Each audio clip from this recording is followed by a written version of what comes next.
I played 152 days of Stardew Valley, but as a fisherman.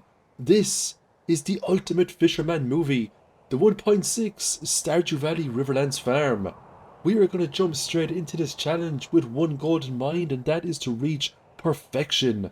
So sit back, relax, grab yourselves a nice cup of tea, and let's get into some serious fishing action. Like and subscribe for more Stardew Valley challenges. It is day number 1 on the Riverlands farm, and we start by whacking away some weeds and clearing some space on this farm. The reason why we selected the Riverlands farm was because we start with a fish smoker. Normally a fish smoker costs 10,000 gold to purchase, along with many of the jellies that can take a while to actually get. We just hold up a chewing stick from the ground. We can give that into Gunther for 250 gold. We're going to spend the rest of the day running around picking up as many forageables as possible. Even though this primarily is a fishing challenge, we will strive for mastery so we can delve into the advanced perks of fishing. Now once we're finished getting all of these lovely forageables, we're just going to cut down trees for the rest of the day before we get into day number 2. There was a lot of forageables today, which is great. It just means a lot more foraging XP for me. Foraging is still quite a tough skill to max out, so we will absolutely try our best to max it out as quickly as possible. We just got our fishing rod off Willy, so we're going to spend a great duration of time today pulling up as much fish as possible. Now we just ate one of the fish jellies we got there. That gives us a +1 skill to fishing. It just makes the fishing bar a little bit bigger. We're going to sell some fish to Willy. We're going to go back out, fish some more, sell some more fish. Then we picked up the fiberglass rod. We're going to head up to the lake area here, and we are going to spend the rest of the day up here now putting up as much fish as possible. Now we did get quite lucky today. We got bubbles in a few different places, and that allowed us to capture a lot more fish than normal, giving us a fishing level of 4 at the end of day number 2. So we're off to a great start. The beauty of the Riverlands farm is that you can fish on it, and you can get some pretty good fish on the Riverlands farm. We're going to spend the entirety of the day on the farm putting up catfish. Now we don't have the bait maker just yet, so we can't steamroll catfish for the whole day, but we still get a fair bit. We got Fisher, fish for 25% more, and fishing level 6. We can now make the bait maker. We're going to go back up to the lake area today, and that's right, it's going to be some more fishing. This is the Fisherman challenge after all. We do get more bubbles today, we will absolutely take those. Now we got very lucky today, and we also picked up a Neptune's glaive, which is an extraordinarily rare weapon. That's going to come in very handy when we delve into the mines in the next couple of days. Now there's a couple of challenges I'd like to go through while we're on day number 4 here. We want to capture every fish in the game, and we want to complete as much of the game as possible. So if we can complete the museum, get all the monster eradication golds, and get all the star drops, I will be very happy with that. Level 7 fishing at the end of today. We are absolutely steamrolling fishing at the moment. We also made over 20,000 gold because I didn't sell any fish until I got fishing level 5, just to get that extra 25% profit. The next day starts with the collection of parsnips, followed by an absolute ton of fishing. So what's happening here is we're primarily fishing to max out the skill. If we max out the skill, we're going to get a lot more money from fishing, and I'm trying to push the desert very early. It would be nice to get to the desert event in spring and get all those lovely calico eggs. To do that, we need lots of money. We're going to go to Georgia route, so we need 5,000 gold for the Georgia membership, and we need over 40,000 gold then to unlock the bus to get us to the desert. Now because we have the fish smoker, that's going to help greatly. We don't have a whole lot of coal right now, so we have to be very careful with what fish we smoke. Primarily, we'll be smoking up catfish and largemouth bass. Demetrius also paid us a visit there a few seconds ago. We chose the mushroom cave. The mushrooms are handy for a couple of things. The main thing is that they give XP every 2 days when you go harvest the mushrooms, and you also get a free dehydrator as well, which will come in very handy for combining lots of different fruits together. We picked up a book of power here called Jewels of the Sea. This comes in so handy later on. There's a chance when you pull up a fish, you'll get its roe inside a fishing treasure chest. We made lots more money today. We also picked up a diamond as well. We're going to sell that for some cash. 7,800 gold. And there you have it, folks. We just hit level 10 fishing. Thanks to this broken CD, of course. And that's the first skill maxed out in this challenge. Of course, we're going to take Angler, fish worth 50% more. That is also going to empower smoking ability. We're going to talk to Willy. We're going to get the iridium rod and the trap bobber. We're going to get the Georgia membership for 5,000 gold. And then we're going to go ahead and we're going to take on the legend. Now we are not going to smoke this and sell it.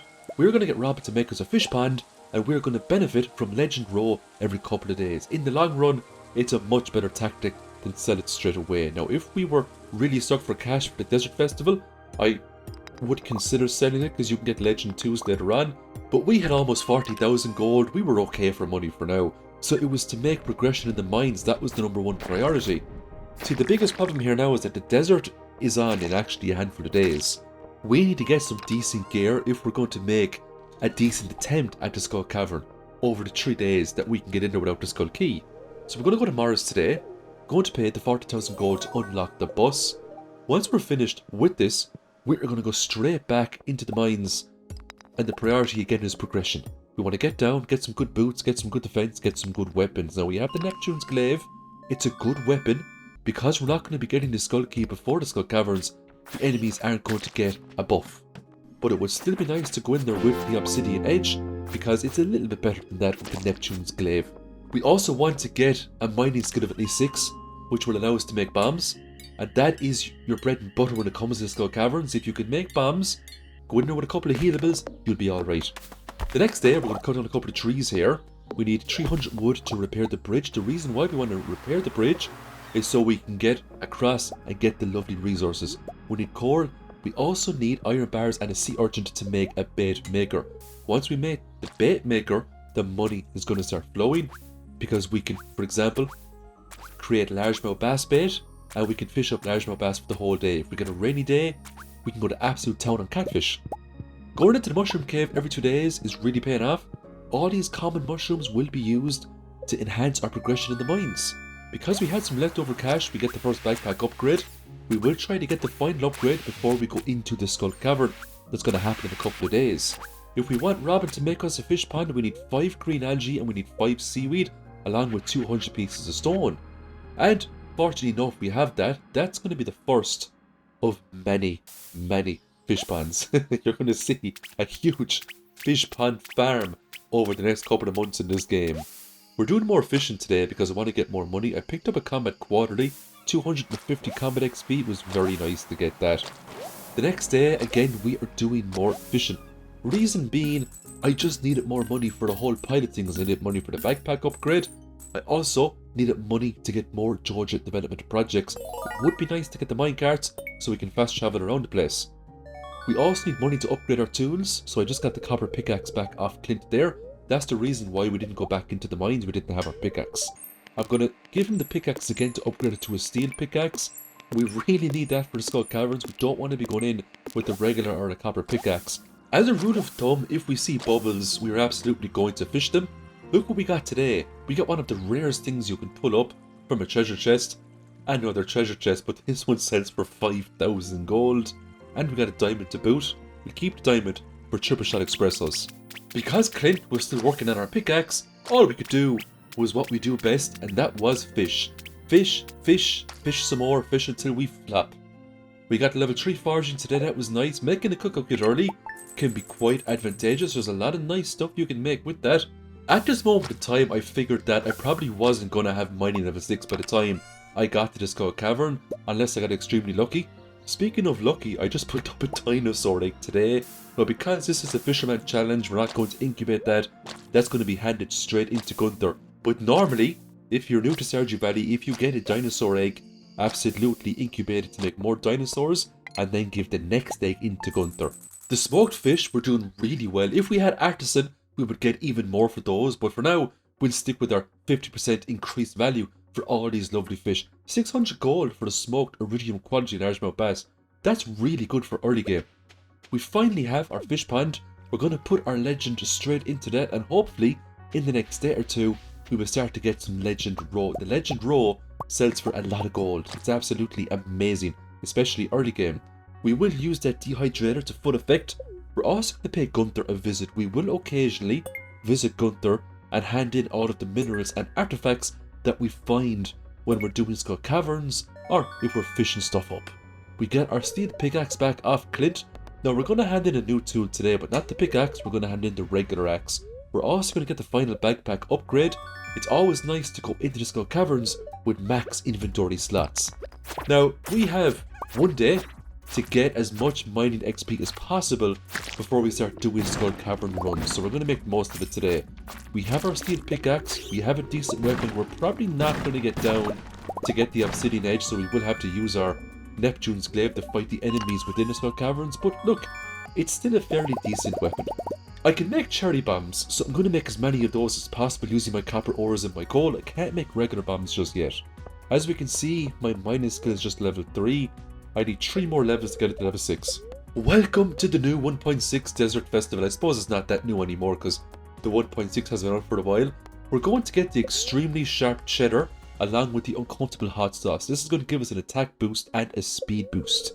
I decided to take attack over luck so I could fight the monsters much more comfortably that dwell within the Skull Caverns.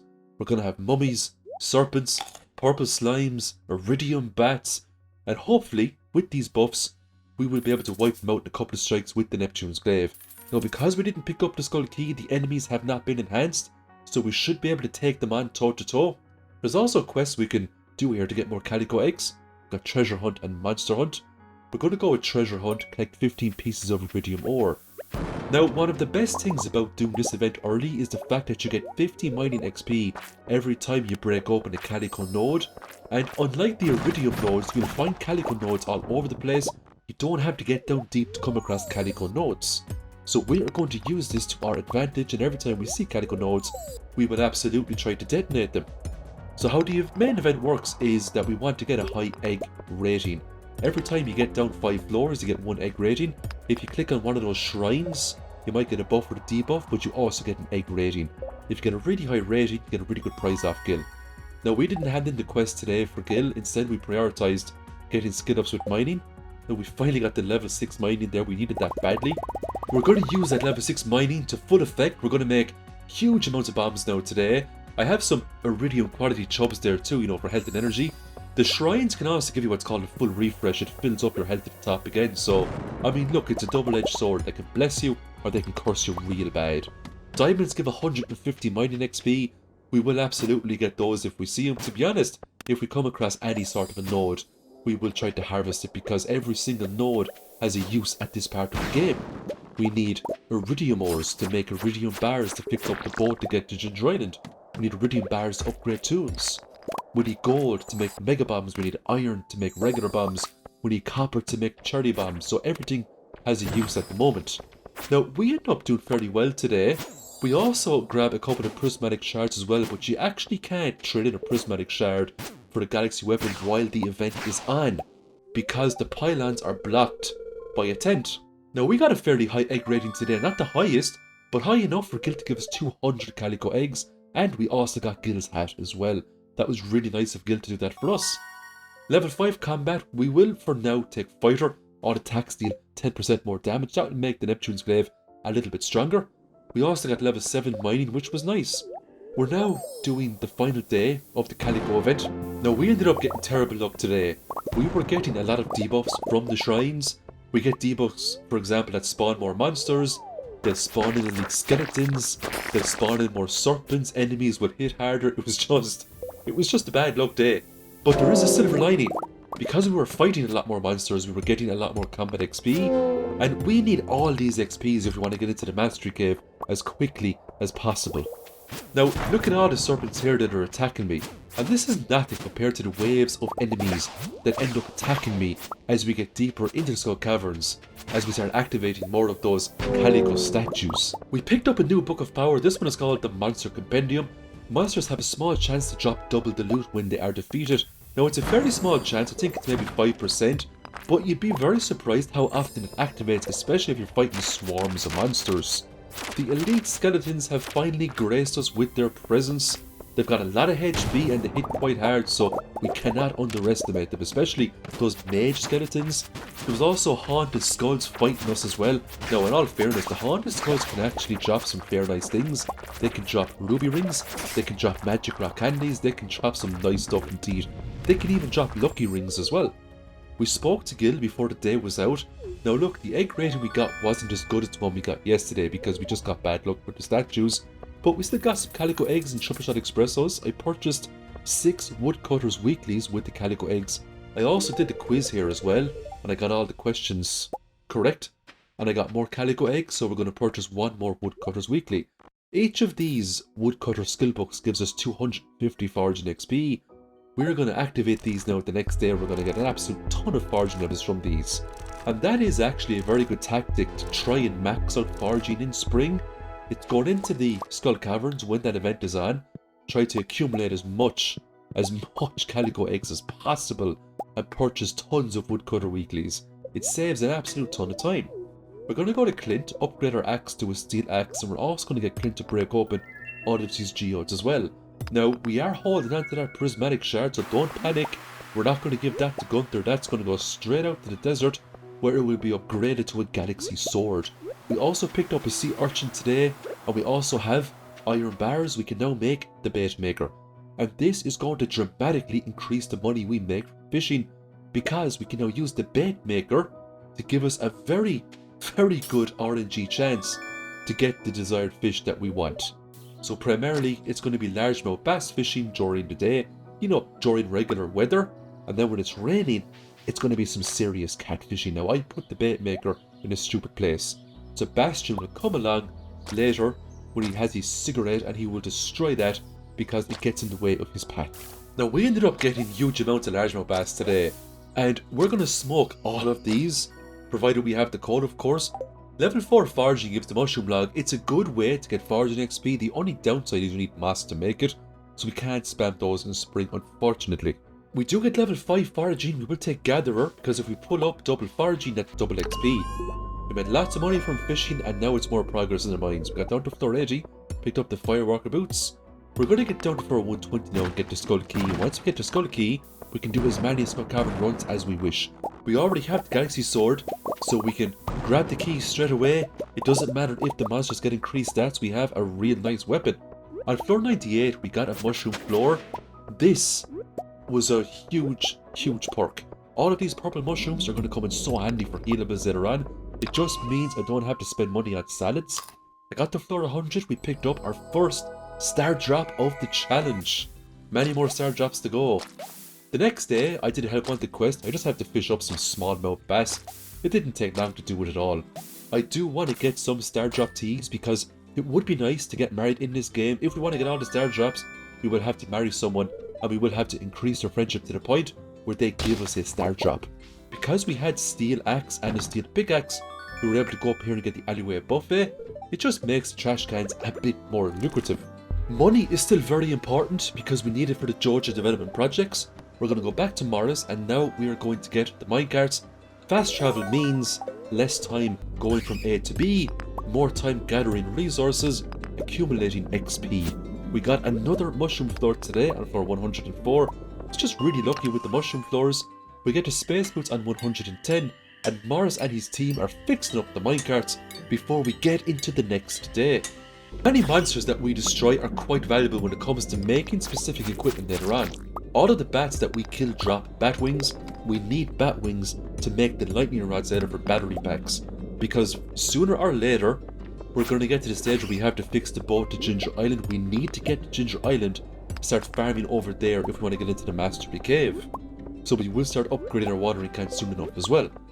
But we need battery packs, we need 200 hardwood, and we need 5 iridium bars. The iridium is sorted, battery packs, and especially the hardwood are going to be the bottlenecks for now. After getting the skull key, we're going to go back to the lake here, and we are going to do what a fisherman does, and that is fish. And we end up getting huge amounts of largemouth bass today, and we're going to smoke it up.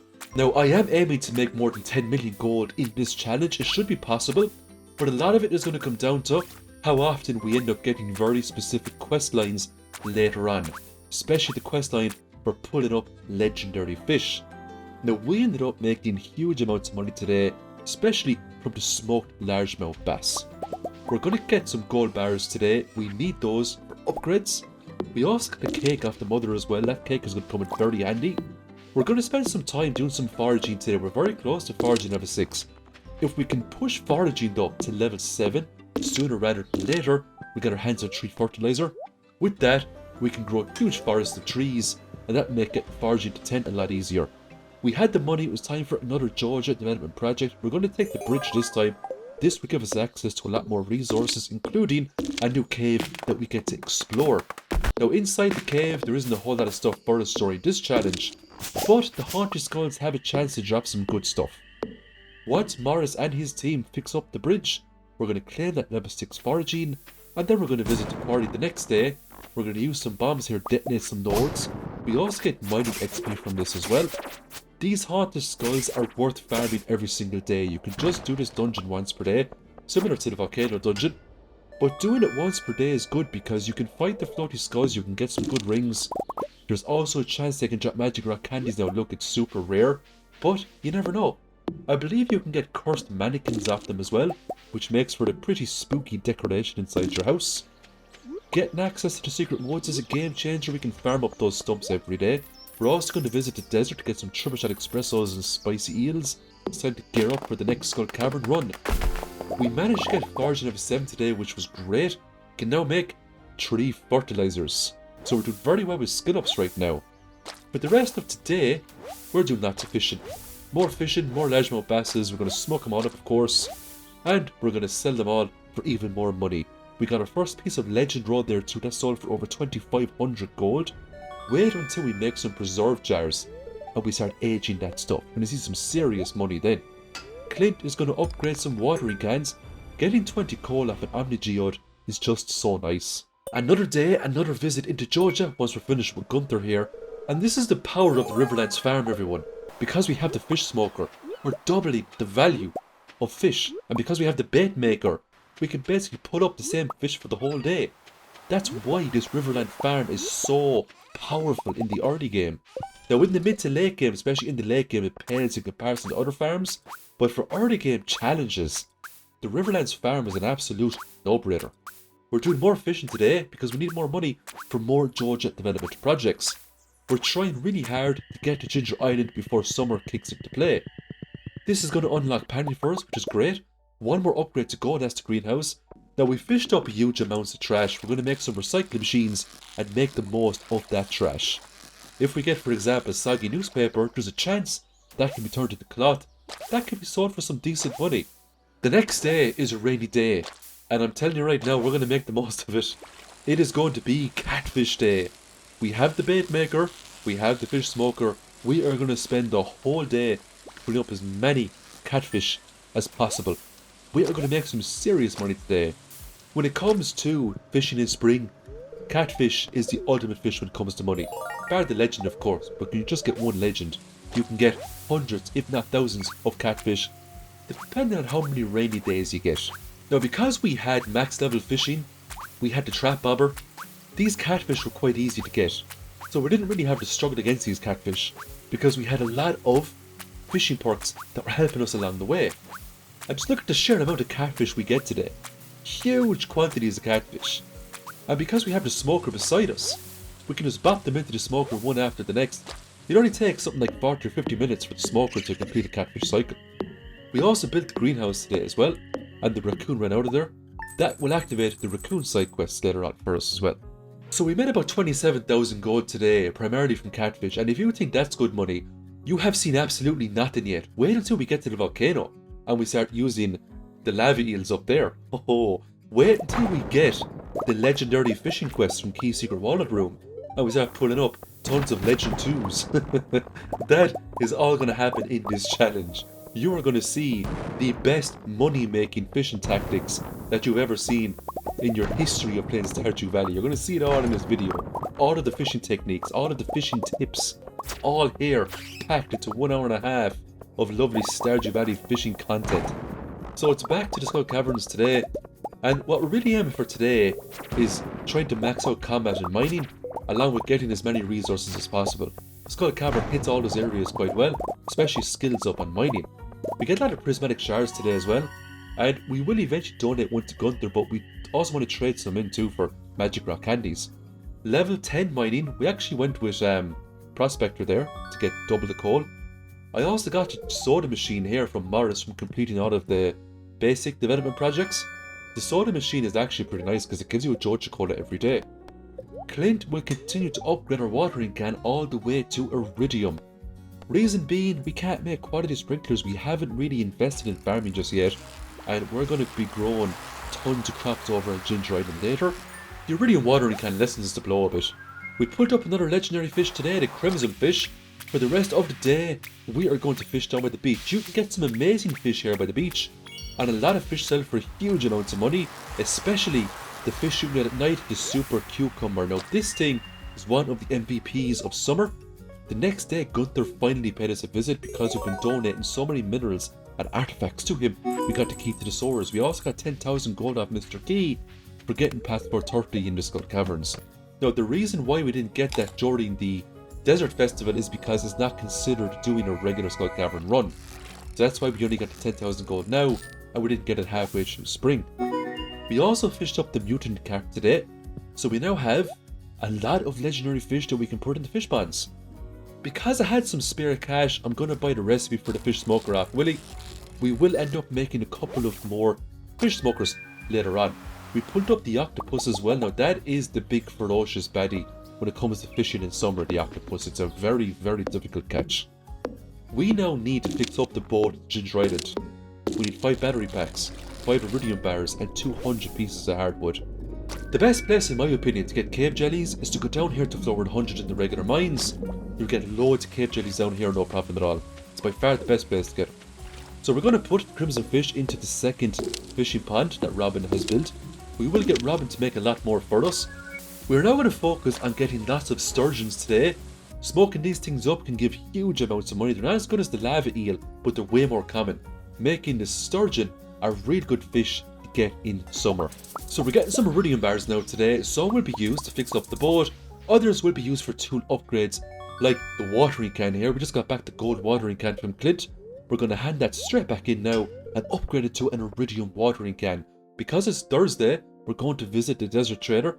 We are going to swap in 3 prismatic shards for a magic rock candy. The magic rock candy is one, if not the most powerful buff food you can get in the game. We just fished up the walleye there too in the secret woods. We're back down to the beach, pulling up more fish, lots of super cucumbers there as well. Every single day we're going to be going into the secret woods to get these stumps to get hardwood. If we get mahogany seeds, we're going to plant them down on the farm as well. Use some tree fertilizer to speed up the process of getting the Ginger Island. We got the Dorado today. It's quite the rare fish. Always nice to get that in the earlier part of summer rather than the later part of summer. For the rest of the day we're just up by the lake area again, getting more fishies. Just picked up the river jelly there as well. We're also running short on coal. Quarry is a great place to go to get some coal if you need some badly. For the rest of the day we're cutting down huge amounts of trees to try to power up that foraging skill. We're going to go to Clint the next day. We are going to get our iridium watering can. That's the watering can done and dusted, but we're not finished there. We're now going to chain upgrade our pickaxe all the way to iridium.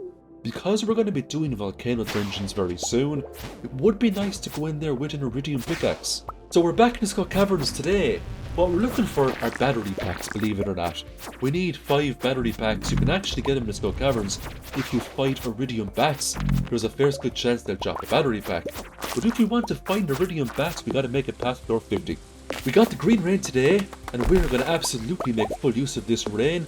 We are going to spend the whole day getting as much foraging XP as possible.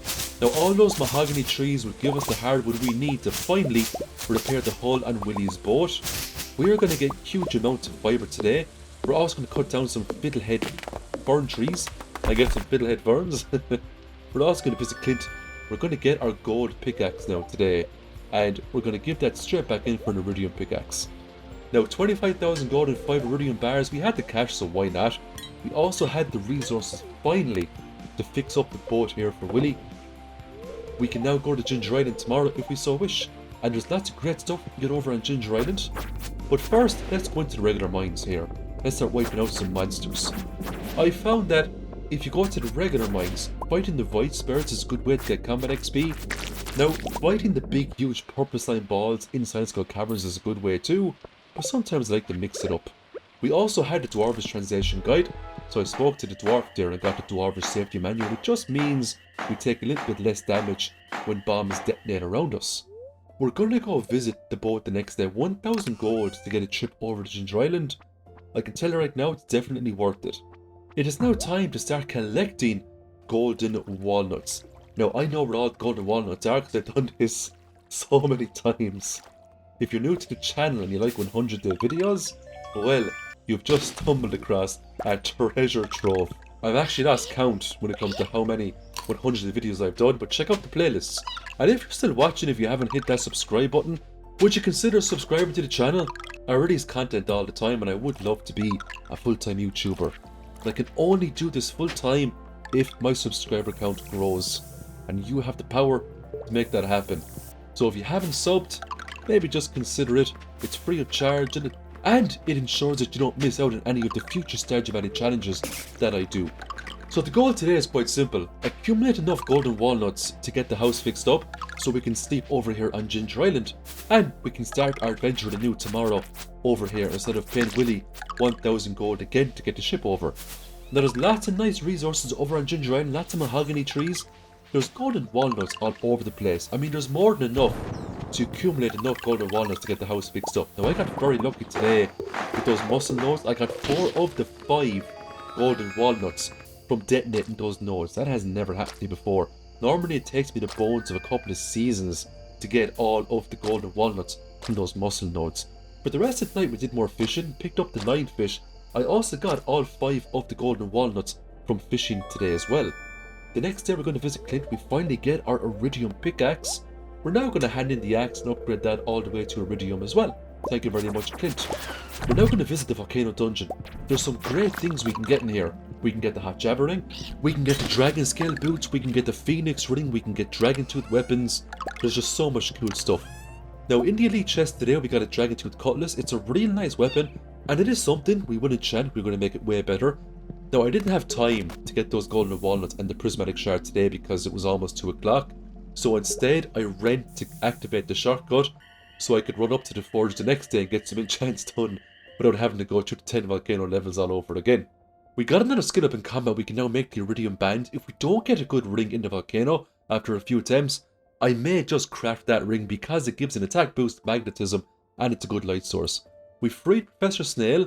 This activates his archaeology side quest, and this is a must to do if we want to get access to Key's secret walnut room much earlier than later. There's a reason why we want to get into the walnut room as quickly as possible. It's to obtain magic bait. Using magic bait, we can capture all of the legendary fish. That means there's a chance the extended family quest will activate every Monday when new key quests become available. So the sooner we get into the walnut room, the sooner we can get magic bait, the sooner we can pull up all of the legendary fish. So what's left is basically the glacier fish and the angler fish. Once we get those, we can then cross our fingers and hope for the extended family quest, and that's where the huge amounts of money will come from. So there's a process for everything here. There's a road that we need to follow, but a lot of it will come down to RNG as well. We also want to get into the mastery cave to get fishing mastery to make the most of fishing in this challenge. So we're going to start by getting lots of melons. We're going to plant them, water them. We got 1 piece of wheat as well for the frog. He'll give us 5 golden walnuts for inspecting a melon and 5 for inspecting a piece of wheat. We're also going to run around the island here to get as many artifacts as we can for Professor Snail. Once we had accumulated 20 more golden walnuts, we were going to fix up the beach. This gives us access to a new area where more golden walnuts await. What's more, we got pretty lucky today and the pirates were in town. We got to play the dart game. It's quite simple. Use the darts to get 301 points. You can play the game up to 3 times. Each attempt that you do, you have less and less darts. It gets a bit harder, but it's still an easy enough game and it's a fun game. So we get 3 golden walnuts from that and 1 more from the bottom of the cove. The next day starts with the watering of crops. Now it doesn't take long. We do have an iridium watering can. We're also going to fix up the mailbox here too, because you never know, you might get something good in the mail every couple of days. We're going to go back now to Pelican down here, run around, pick up all these forageables. I'm going to pick up my bait maker and my fish smoker. They will be brought back to Ginger Island. We're also going to get Robin to make some more fish ponds here too. And we're going to make some more fish smokers to boot. We now have 3 fish smokers and they will be put to great use up in the volcano. I managed to get the final golden walnut here from the mussel node. I was very happy with that. I had to cheat a bit for this. I had to record all the combinations, watch back the recording and then press out of the pylons after failing about 50 times. I just hate that side quest so much, but look, I needed the golden walnuts, so it had to be done. I went up to the summit here, picked up the prismatic shard. I also placed down 3 fish smokers and the bait maker, because we're going to be doing some lava eel fishing up here. Lava eels are way more common up here than they are on floor 100 in the regular mines. So we're doing some more fishing back down in Ginger Island. We just got the blue discus there. Straight after, we picked up another artifact for Professor Snail, the fossilized spine. We also got the snake skull, so we're getting there with all of these lovely archaeology pieces. We're doing the volcano dungeon yet again. Now, we actually farmed this place quite a lot in order to get some good skill ups and get some good rings and gear. We're going to enchant a rod, we get preserving, couldn't have asked for a better enchant. We get powerful on the gold axe, and we get swift on the pickaxe. Now, preserving will give you a 50% chance to not damage the durability of a tackle, but also to not use up your bait. This is going to come in very handy, especially when it comes to putting up lava eels, or later on, start putting up legend 2s. Now, we're going to do some lava eel fishing today. We're going to put the first few into the bait maker, then we're going to smoke the rest. It's good to use lava eel bait up here. If you don't, more times than not, you're going to get trash. Lava eels are still common, but the lava eel bait makes them way more common. I don't know what the wiki says, but I can tell you right now from experience, using lava eel bait will give you significantly more lava eels when you're fishing up in the summit. That is an absolute fact. So Clint's doing more tool upgrades all the way to Iridium Max. We get the fossilized tail, and because we got some journal scraps, we managed to get another golden walnut just up by Birdie's house. We also fixed up the Ginger Island trader as well, and that will come in handy later for deluxe retaining soil. We're now making our way up through Ginger Island, and there's some pretty cool levels here added with the 1.6, which is nice. Now, if we see lava lurkers, we will try to kill them. There's a good chance they will drop a dragon's tooth, and that can be used to upgrade our dragon tooth weapons. You can get some really good enchants on those weapons using dragon's teeth. We got another snake skull today, but we also got a new book of power called Jack Be Nimble, Jack Be Thick. It gives a permanent +1 to defense. Our good friend Clint is going to break open some golden coconuts. The first one will always yield a golden walnut. For the rest of them, we're hoping for one of the last few artifacts we need for Professor Snail, but it wasn't meant to be today. We're back in the volcano farming the place again. Primarily we want cinder shards so we can do more enchants with our gear. There's still rings we can combine, enchants we can put on weapons, and there's a couple of more tools that we want to enchant as well. And the sooner we enchant these weapons and tools, the sooner we can make faster progression. So we got very lucky today. Clint managed to get that lovely artifact out of the golden coconut for us. We're going to go to Marcelo as well. We're going to get the first Way of the Wind Part 1. Also going to pick up a couple of skill books here as well to give us more XP. It was nice to get 250 towards foraging and farming. We're now going to complete Professor Snail's archaeology side quest. The snake vertebrae are gone so easy to get now. All you have to do is just mine the debris on your farm and you get it no hassle at all. Because we didn't have our hoe, we had to blow open those little hidden artifact spots to get the other golden walnuts we found using the journal scraps. We're getting pretty close now to accessing Key's secret walnut room. We just went on a few more events, primarily the frog evaluation event. That will probably sort it out for us. Coming across the mushroom floors, it's so lucky to get these. And these magma caps are one of the best forageables you can get in the game when it comes to health and energy. Now at the moment we're on level 9 foraging. The best way now to get us up to level 10 is to just cut down an unmerciful amount of trees and stumps. There was also lots of forageables to collect around Pelican Town and Cindersap Forest. We're also going to do a lot of fishing today, so we're now doing the trout derby, and every time you put up a rainbow trout there's a chance you get a golden tag, and you can trade in a golden tag for the prize. And there's huge amounts of prizes you can get from this. You can get some real nice stuff, including triple shot espressos. You can also get really cool decorations for your farm as well. The tent kit is very nice, especially when it comes to min-max runs, or if you want to start Skull Caverns bang on 6 o'clock, you can just pull up a tent just outside of Skull Caverns. We're also going to visit Clint today. We're going to get back a copper hoe, and just like all of the previous tools, this hoe will be upgraded all the way to Iridium. As the day continues, we're just still watering up the crops here. We managed to pull up a few tar roots today and get our farm skill up to level 3, which was fairly nice indeed. We're now going to visit the island trader, and we're going to trade in 50 cinder shards for deluxe retaining soil. It's quite easy to make. All you need is some stone, fibre and clay, and there's plenty of clay and stone, especially clay. over here on Ginger Island, and we got lots of fibre from the green rain. So we can make tons of deluxe retaining soil. We're then going to go back into the volcano when we're finished, and we're going to fight some enemies. We're going to get some resources. Level 3 farming, very nice indeed. Back to the volcano the next day, we picked up a protection ring. What I really wanted was the hot java ring. If I can get my hands on that, we're sorted for the rest of the game. Unlimited speed buffs. We're now going to do some more lava eel fishing. I feel like it's been a while since I fished, but we still need to focus on mastery as well. Now my money was getting a bit low, so we're going to do lots more fishing today. Build up our money just to keep on top with the upgrades, especially the iridium upgrades for tools, because they're 25 grand a pop. After I got the South Gem Bird, which is the amethyst, I guessed the last 2 spots for the minerals, and I guessed right. I got 5 more golden walnuts for that. I now had enough to fix up the warp obelisk to get me back to the farm. We're also given a free warp totem to the island, and that's going to come in very handy later on if we don't want to take the boat. Back on the farm, we had some legendary fishing ponds. The farm was starting to look like a fisherman farm, but we're still not finished. Robin will make more fish ponds. Clint will give us back the steel hoe, and of course, that'll be given straight back into Clint for the gold hoe, and then it'll be given back in again for the iridium hoe, just like all the other tools. So we're going to knock foraging on its head in the next few days. It all starts with fertilizing up the quarry. We're going to make a huge tree farm here. We're then going to go down into the regular versions of the mines, and we're going to farm up some monsters to try to get our combat skill up to level 10. We got a ruby ring along with a cursed mannequin. The ruby ring now is going to come in very handy. That's an attack power increase by 10%. Getting level 10 combat gives us a further 15% in damage.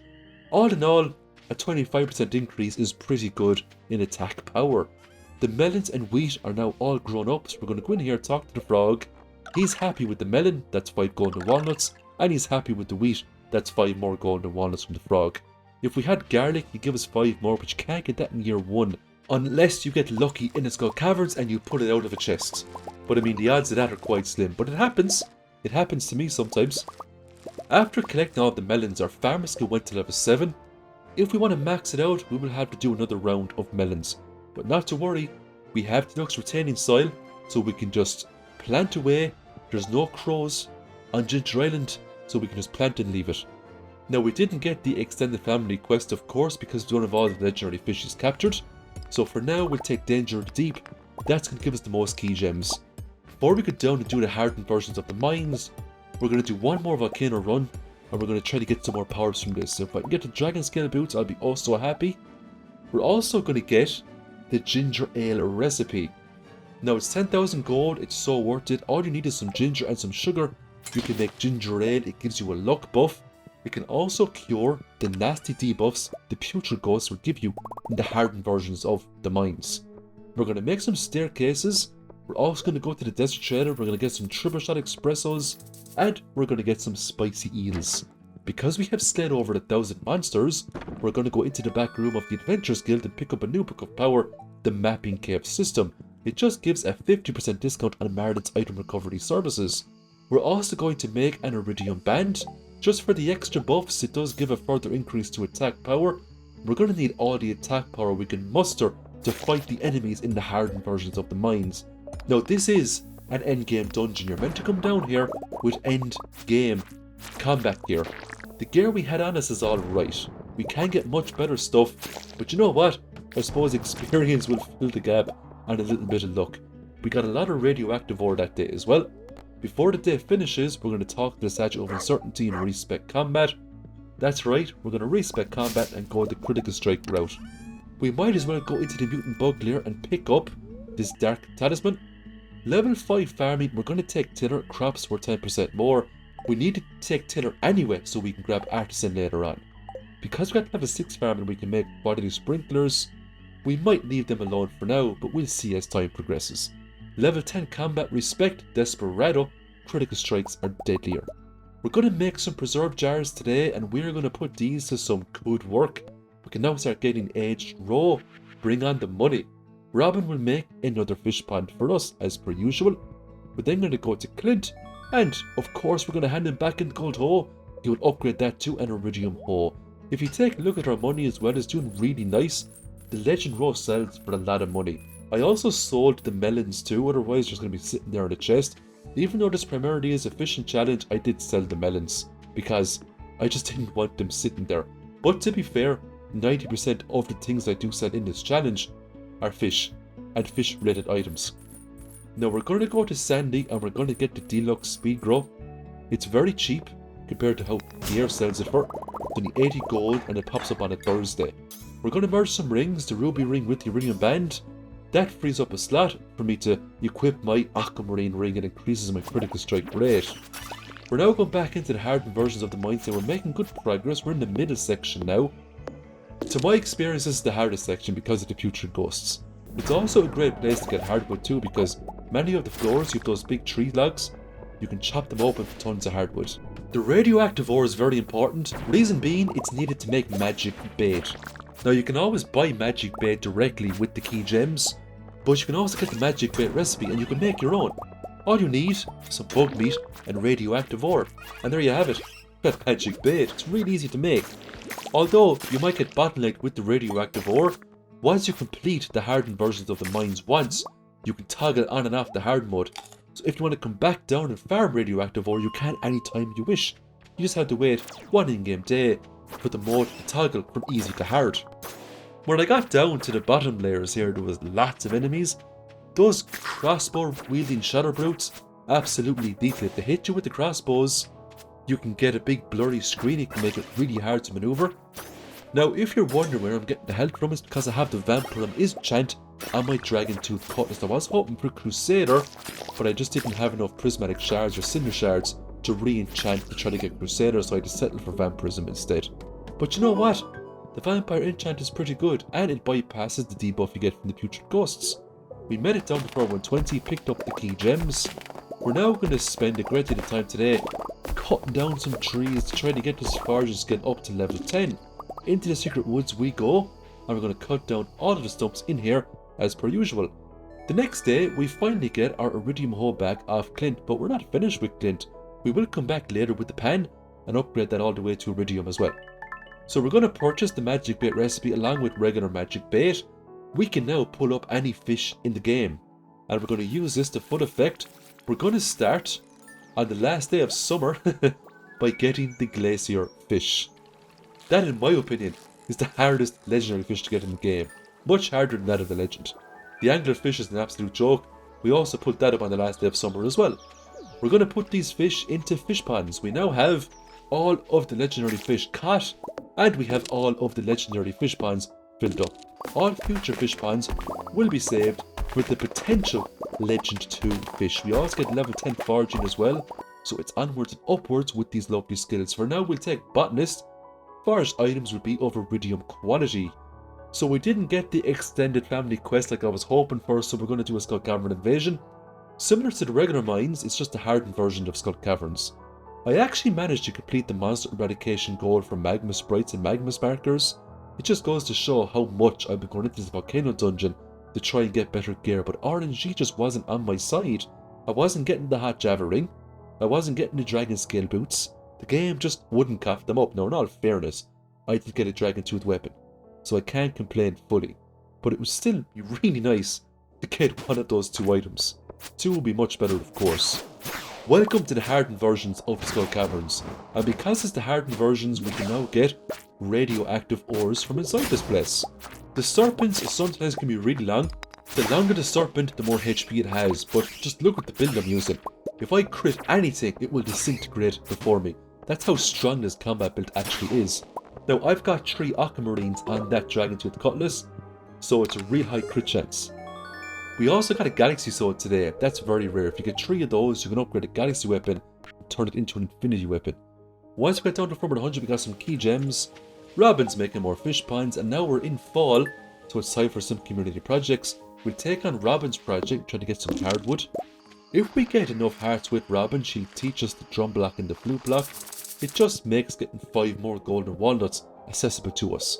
Back to the Statue of Uncertainty, we're respecting foraging. The reason why we're doing this is to make getting hardwood much easier. So we're going to start with Forester. Trees drop 25% more wood. Then we're getting Lumberjack. All trees have a chance to drop hardwood. That's going to trivialize Robin's quest. We made lots of money today from selling Aged Row. Aged Legend Row currently goes for 5,000 gold. That will jump to 7,000 once we get the artisan perk. So we just have to wait a few more days now, do a bit of farming, and we get the level 10 farming with all the perks included. So we end up doing tons of fishing today. The tiger trout is a new fish. The salmon is also new as well. We then went down to the beach to get all of the fish down here for Master Angler. We started with the albacore, followed by the pufferfish of course. We then went down to the pier, we pulled up the red snapper. After that we managed to get the eel that we missed in spring. The sea cucumber is a worthy addition. We then sidestepped and we got the submarine fish, we got the blobfish, followed by the regular squid, then the midnight squid and the spookfish. We then went back to the farm the next day. We're going to make some preserve bins, head up to the lake, we got some midnight carp there, down into the mines, pulled up the elusive but very difficult ice pip, followed by the stonefish and then the ghost fish. So we have almost all of the fish caught now, bar a few, but we should get there the next day or two. We still need the crab pot fishies, so we're going to make some crab pots, put them down on the river and the beach area, and we're going to get some more fishies, the walleye and the perch. And we're just unlocked a huge amount of fish today as well from the fishing collection, from getting all these lovely crab pots. What's more, we can sell all these fish to make some extra money. Now we're not going to make huge amounts of money, but look, we'll make something. I got the link card too, then it was off to the desert to get the scorpion carp and the sandfish. Then it was off to the mutant bug lair, and it was time to get the slime jack. You could only get this in the mutant bug lair. Then we had to go into the witch's forest here, and we had to pull up the void salmon. It just goes to show how much fish that you actually have in the game, and where you have to go to get all these fish. I mean, it's quite the task. So we got some battery packs today. We're going to fix up the stump here, turn it into a home. I had the hardwood to do it, so why not?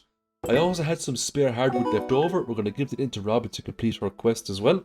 And while we're here, we might as well get Robin to make us another fish pond.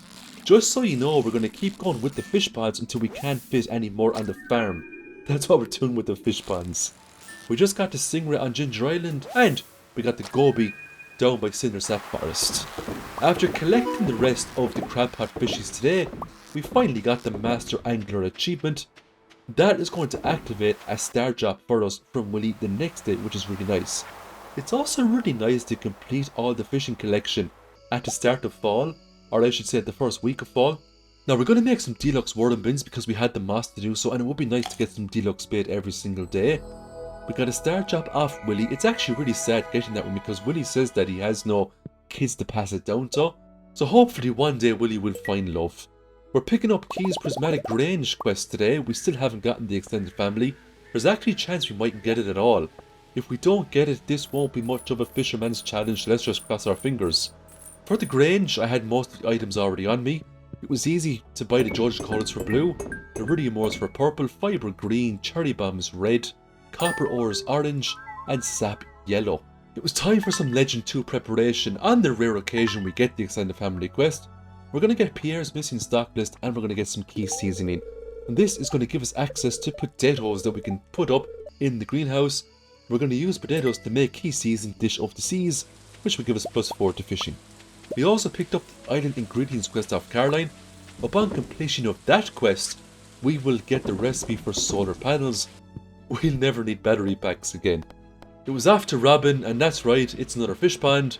Then it's into Pierre, and we're going to buy lots of potatoes. Now I don't have to put these into the greenhouse. I could put these potatoes over on Ginger Island. The reason why I put them in the greenhouse is because I just couldn't figure out what else to put there. I also need oil as well to make hash browns, because to make a dish of the sea, you need a hash brown and a couple of sardines. So we're going to plant all of the potatoes here now. Within a few days they'll grow up. We have some quality sprinklers inside there as well. And for the next few days we're going to run around Ginger Island, try to find as much ginger as possible, because if we want to complete Caroline's quest, we need to hoe up and sell 100 pieces of ginger. By detonating all of the resources here at the dig site, there's a very good chance ginger will respawn in some of the nodes the next day, so it just makes speeding up that quest a little bit easier. We're now going to get level 10 farming today. All of our skills are now level 10. Any future XP we get from doing anything will result in Mastery XP. And once we get Mastery level 1, we're going to go straight for the Fishing Mastery to get the Advanced Iridium Rod. You can put 2 tackles on that rod. It just means getting those Legend 2s becomes way easier, because you have access to so many different types of tackles that can just lessen the sting of pulling one of those things up every single time you have to fight it. And I'm telling you right now, we're going to be doing lots of battles with Legend 2s. We will get that quest eventually. So we're selecting Artisan now today. We got lots of XP from doing a Skull Cavern run as well, which was nice. We're not there yet to level 1 mastery, but we will hit it very soon. Another day, another visit to Robin, and that will be another fish pond that she's going to put on our lovely farm. We're now going to go to Clint. We're going to use his services again. This time it's going to be to upgrade our pan all the way to an iridium pan. Panning in Stardew Valley is now very lucrative. You can get some real nice stuff from panning, including lucky rings. For the rest of the day, we are going to pull up a huge amount of lava eels. And I just want to show you how powerful lava eel fishing actually is. It might not be as powerful as the extended family quest, but besides that quest, it is probably the most powerful fishing method in the game when it comes to making money. And you can easily make anywhere between 100,000 and 300,000 gold in one day for just pulling up lava eels and smoking them up. So we're going to get Way of the Wind Part 2 today, along with other books of power, just to make our lives a little bit easier when it comes to running through the farms in Stardew Valley. Moving faster means we can avoid more enemy attacks, and we can get around faster. And I suppose when it comes to Stardew Valley, your biggest enemy in this game is time. So the faster our character, the more we can get done in any given day. We're now at a stage where energy just isn't a problem. If our energy gets low, we can just knock back a fish, knock back a forageable. We can grind any profession into the ground now on a daily basis. We finally got level 1 mastery. We're taking the fishing. Challenge bait, golden fishing chest, advanced iridium rod. You can get some amazing things in golden fishing treasure chests. You can get star drop teas, you can get pearls, golden pumpkins. We're also going to visit the raccoon, and he's hungry. He wants a fish. He wants 5 oysters, and he wants a smoked bream. We will oblige, of course. Doing quests for the raccoon can open up some real good stuff at the raccoon shop. If you max out the raccoon shop, you can get things like magic rock candies, provided of course you have items to trade in further, but it's just another way to get magic rock candies. It's another visit to Robin, another fishing pond she'll put on the farm. Back to Clint, we're upgrading the pan again. We're now going to get the gold pan. We're then going to go back up to the summit here. We're going to enchant our advanced iridium rod. We got the preserver enchant. I was very happy with that. And then we're roaming around Ginger Island again, trying to get more ginger. We're now pulling up more crap items in the hopes to get oysters. We need 5 in total. Now we have a few back on the farm. We just have to find a few more oysters on the beach, and we can complete that quest. We just fished up the bream there too, so we'll also smoke it up with the raccoon. A lot of these mahogany trees are fully grown. We're going to cut them all down, reap the rewards with hardwood. We're getting lots of legend raw now on a daily basis, and we also have lots of preserve bins that we can put this raw into to age it. We're going to make more deluxe worm bins to get our hands on more deluxe bait, because if you put deluxe bait inside the crab pots, you actually have a higher chance to get back a fish instead of trash. So it's a nice secret effect there of the deluxe bait. We're now going to go back to the beach, and we are going to have a quick look at these crab pots. Now we got lucky today. We managed to get the final oyster that we needed to sort out our lovely raccoon friend. 5 oysters and a smoked bream. Now the first reward is always going to be either broccoli seeds, carrot seeds, or powdermelon seeds, or broccoli seeds, depending on what season you're in and how close the next season is upon you. We're halfway there to completing Caroline's special orders quest to get the solar panel recipe, so it's back near the Ginger Island. What I love about the ginger as well is that every time you pull one up, you actually get foraging XP, so it's actually a nice way early on to get some foraging XP as well. For the rest of the day, we're doing some fishing. What we're aiming for here are 9 iridium quality chubs, because this would guarantee us to get first place at the Stardew Valley Fair. Once we have the 9 quality chubs, we're going to head on home and get ready for the fair that's going to take place in a day or two. We're now going to go to Robin again. It's another fish pond. The trend continues. We're going to go back to Clint, hand in the gold pan. That will be upgraded to an iridium pan. Once we get back to the iridium pan, we can then enchant it with generous, and then you're going to see some serious panning. We're going to take the prismatic jelly quest. This will give us access to Monster Musk. It's now time to take a look at the key quests. Unfortunately, we still didn't get extended family. What terrible luck. I didn't even bother picking up a quest because I just done the hard versions of the mines and the Skull Caverns. I didn't really need any more key gems right now, so I just went up to the summit and took out all of my disappointment on these poor lava eels. I got over 24 lava eels today, 105,000 gold in the bag. It was now time for the Stardew Valley Fair. I put in 9 iridium quality chubs, got a rating of 91, that was first place. I gambled the star tokens till I got 2,000, and then I just purchased another star drop. And that's the only reason I went to that event, was to get the star drop. Our potatoes had now fully grown. We're going to harvest all of these lovely potatoes. We're going to go back to Clint, pick up the iridium pan. We're then going to go down into the regular versions of the mines, and we are going to search high and low for the prismatic slime. We're also completing monster eradication goals as we proceed. We just completed the monster eradication goal there for rock crabs, and we're also going to complete the monster eradication goal for doggies today as well.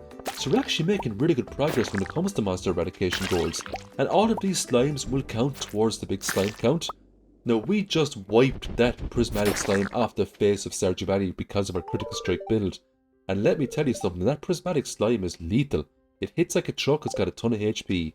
The next day starts with the monster mushroom recipe. We will absolutely use that to its full effect. Another visit to Robin. That's going to get us on a fish pond. Back to Ginger Island. We're hoeing up more ginger on the farm. We're now going to use our iridium pan for the rest of the day. Now, it hasn't been enchanted yet with generous. Just want to try it out. If I can get a lucky ring, I would be very happy. But alas, today wasn't the day. Now, in all fairness, we did have a bad luck day.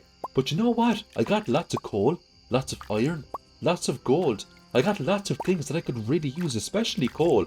Because when you're smoking up as much fish as me, you go through coal a lot. This was giving me mastery XP as well, because every single time we panned something, we were getting XP for the action. And because we have an iridium pan, there's a pretty good chance once you're finished with a panning spot, another one will pop up straight after. So once we were done hoeing up ginger today, it was back up to the summit to get even more lava eels. I had 381,000 gold. I was actually aiming for 500,000 gold so we could unlock the theatre back in Pelican Town. It would be really nice to get that unlocked before we head into the final season. So we made 158,000 gold today. We got lots of smoked lava eels. It was a good day of fishing. The next day we're going to go to Morris. We have the money. We are going to build a movie theatre. It will replace the old community centre, and it's a magnificent upgrade for the town. We're going to go to Rob and get the big chest recipe because I was really struggling with inventory space. I also spent a lot of gold here on stone because I needed stone to make more fish ponds. Once I was finished with Robin, it was time to head back home and do some cooking. We were going to start by cooking up some hash browns. Now, I had to be very careful I didn't have the key seasoning on me, because then we would have got key seasoned hash browns. And the key season doesn't transfer over to other recipes. We would have ended up with regular dish of the seas. Once the hash browns were made, I then put the key seasoning into my inventory, and I made key seasoned dish of the seas by combining the hash browns with sardines. That's a +4 to fishing. My banana tree also fully grew, so I'm going to get this banana. I'm just going to go to the area here outside Leo's house, give it to the big monkey here, and the monkey is going to reward me with some golden walnuts. Now back up on 19 golden walnuts. And of course, our quest for finding 100 pieces of ginger continues. So we're doing more panning today. I was really hoping for a lucky ring today, but alas, it was another unlucky day, so we're not getting lucky rings. I did, however, get the next best thing, and that was lots and lots of coal. To make the most out of panning, we need to come here on a super lucky day, and you need to have as many luck buffs as possible. If you took a magic rock candy, a key season of ginger ale, you also had 2 lucky rings, you had the statue of blessings, luck buff. I mean, you'd be getting lucky rings like there's no tomorrow. You'd probably end up with 5 or 10 of them. Morris is now going to get his team to upgrade the Georgia warehouse into a movie theatre. What great innovation from Georgia. They're so much better than Pierre. We're now going to visit the raccoon, and the raccoon has found himself a wife, but he now wants an impossible item. He wants dried pomegranates. I don't even have a pomegranate sapling. I decided to go see a movie. What I really wanted to do was play the crane game, but you can't play the crane game the first time you enter the theatre. So I'm going to enter it now, and hopefully the next time I enter it next week, I'll be able to play the crane game and get lots of cool decorations. I had finally hauled up 100 pieces of ginger. I just have to ship off the rest now, and that is Caroline's quest complete. I also fished up some secret items as well today. I got the foliage print right there. Once I got the foliage print, I headed over to another place where you can pick up what's called a squirrel figurine. and it's not a really nice decoration. The reason why I'm getting these decorations is to increase my karma so I get the extended family quest tomorrow. If I don't get extended family tomorrow, I'm just going to start crying. I also got the Psychics 101 up into Summit as well, which was great. And then we went to the area just outside Willie's boat, and we picked up the Lifesaver. It's not a real cool decoration you can put inside your house. I now had the Lifesaver, the Psychics 101, the squirrel figurine, and the foliage print. It was time to look at the key quests, and there we go. The extended family is activated. You know what? It did activate quite late, but I'm not going to complain. I'm going to show you how to abuse fishing now. Just sit back, have a nice cup of tea, and watch as we dominate Stardew Valley with the powers of fishing. Now, to catch a Legend 2 is still quite difficult. What we're using here is a trap bobber and a cork bobber. We also have a +4 fishing buff, a key season dish of the sea. And it was a battle to get that Legend 2, but look at how much it sells for. I mean, it's in a league of its own, over 11,000 gold. Now, if we had the quality lore, I'd be getting Iridium quality Legend 2s, but alas, all we can do for now is settle for gold qualities. Now, I'm just going to show you very quickly what I caught over the next 3 days. It goes by in a flash. In real life, it took me so long, and it took me a few day resets to get the Legend 2s that I wanted. Because sometimes I did this, I got like literally 5 or 6. Other times I got maybe 10 or 11. So I had to do a few resets, I had to battle them each time. It was such a pain. But it was worth it, because eventually I was happy with each daily result, and I ended up with tons of Legend 2s. And I know when people normally play Stardew Valley, you don't reset days like me, but when you're making a video like this, you want it to be entertaining. So I wanted to catch tons of Legend 2s, but also for myself, because I put in a lot of work, I put in a lot of preparation, I wanted it to pay off. So we're now going to get Farming Mastery. We can make the Statue of Blessings. It gives great perks. More importantly, we can now collect golden animal crackers. It's time to upgrade these fish ponds. Now, I used up a lot of tackles over the past couple of weeks of fishing, so I need to make more cock bobbers, more trap bobbers. I also wanted to make some treasure hunters as well, because we're going to be respecing fishing now very soon. We're going to be making some magnet bait, we're going to be making treasure hunters, we're going to be making dress spinners and other bits and bobs. And the reason why I'm making all these is to dramatically increase the odds of fishing treasure chests so we can get more golden animal crackers. I made 1.6 million gold today. That was 3 days worth of Legend 2 fishies along with some 8 roe, and that is the power of fishing in Stardew Valley 1.6. That is why fishing is surely the best profession in the game. When it comes to burst money, when it comes to making huge amounts of money very quickly, cannot deny how powerful fishing can actually be.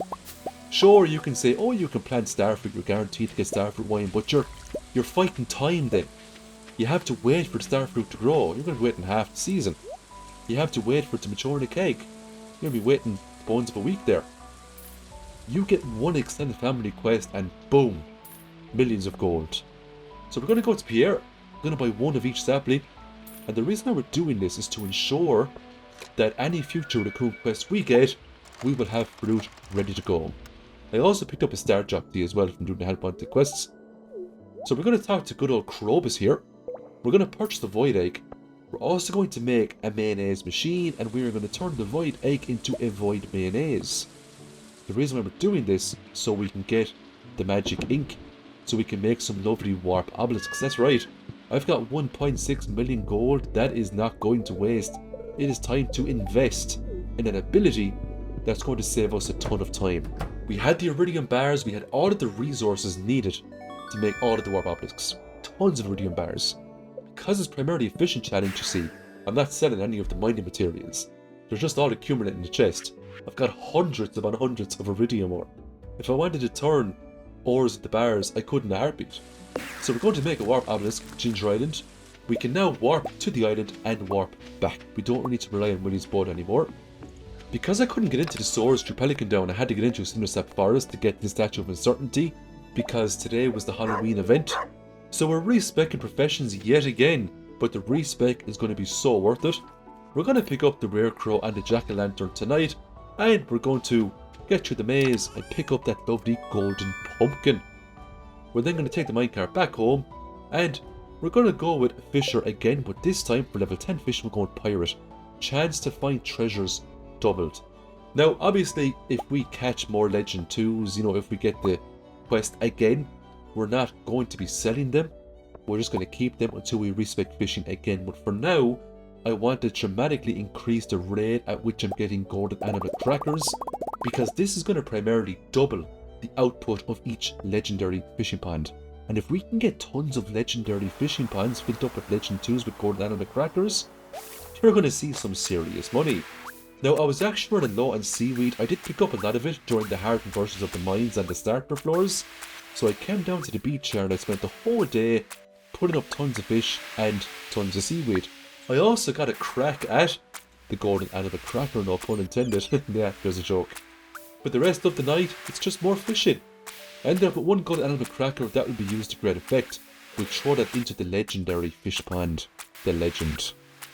All of these fish as well aren't going to be smoked because I'm saving my coal for the Legend 2 fish. I'm saving it for the lava eels if we don't get extended family. So we'll see how we get on. The next day started with the collection of many Legend 2 raw. All of it will be aged, of course. We're then going to warp up to Ginger Island, go into Key's secret walnut room, cross our fingers, say a prayer. Are we going to get the quest? Oh yes, we did. We're after getting it twice in a row. Can you smell the money? I can, because we're going to be smoking a lot of fish. So we're going to start by just showing one attempt here of my battle with the Legend 2. As you can see, it's not too bad. We do have a trap bobber, along with a curiosity lure. I find that using a curiosity lure increases the rates in which I pull up Legend 2s. Also, the bait maker is a godsend, and because we have the preserve and enchant, more times than not, a Legend 2 bait isn't used, so we can just spam those fishes up every single day.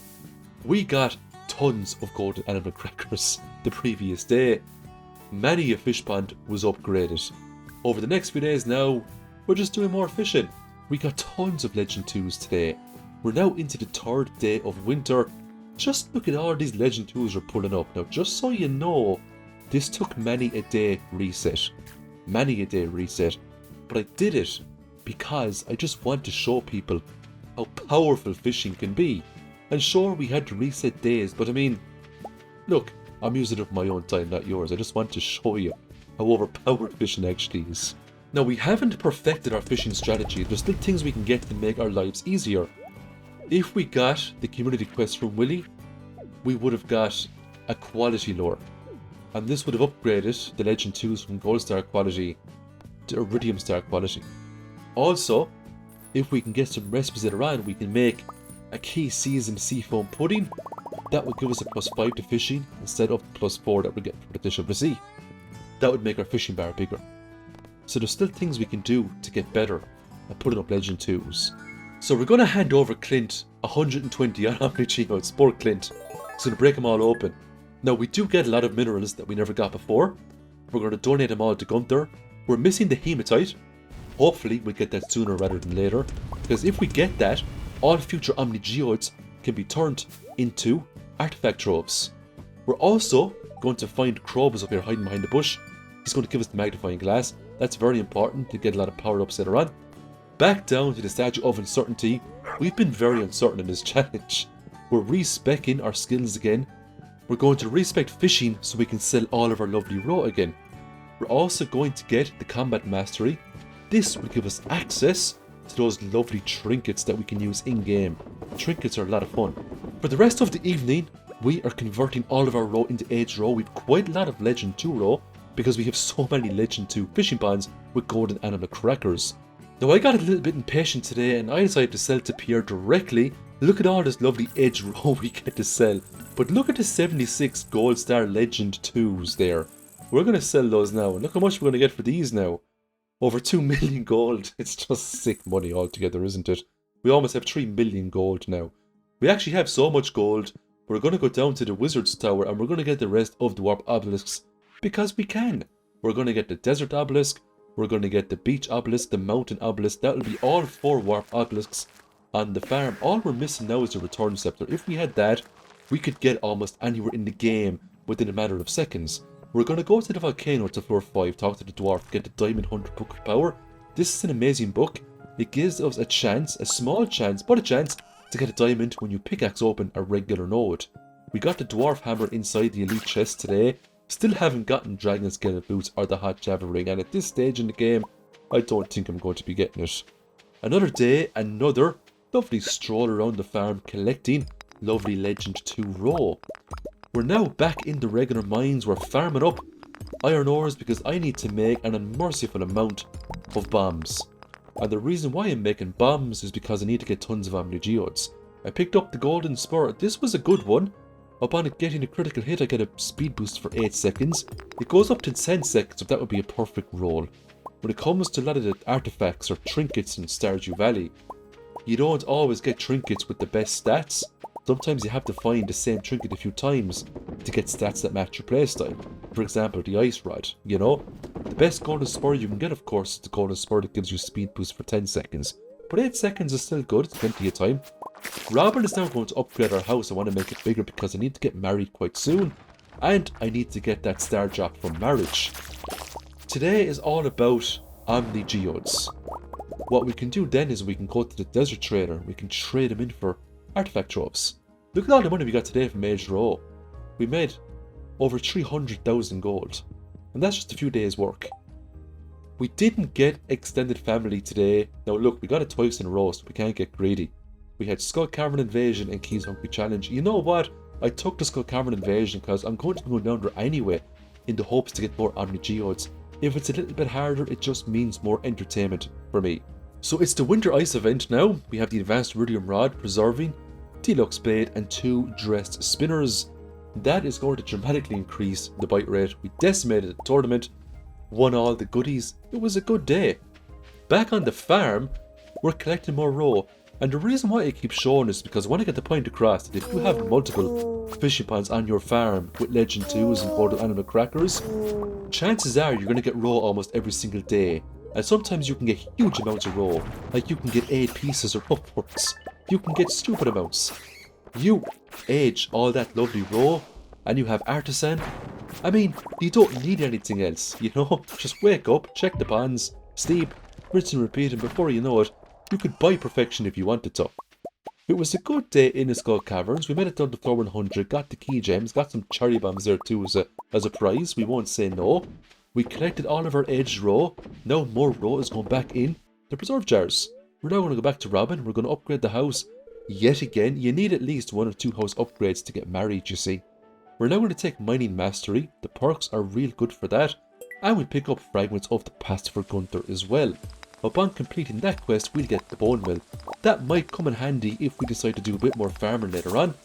The bone mill will give us access to 3 fertilizers, it'll give us access to speed grows, quality fertilizers, things like that. We just completed the monster eradication goal for bats. Shortly after, we will then complete the monster eradication goal for the skellies.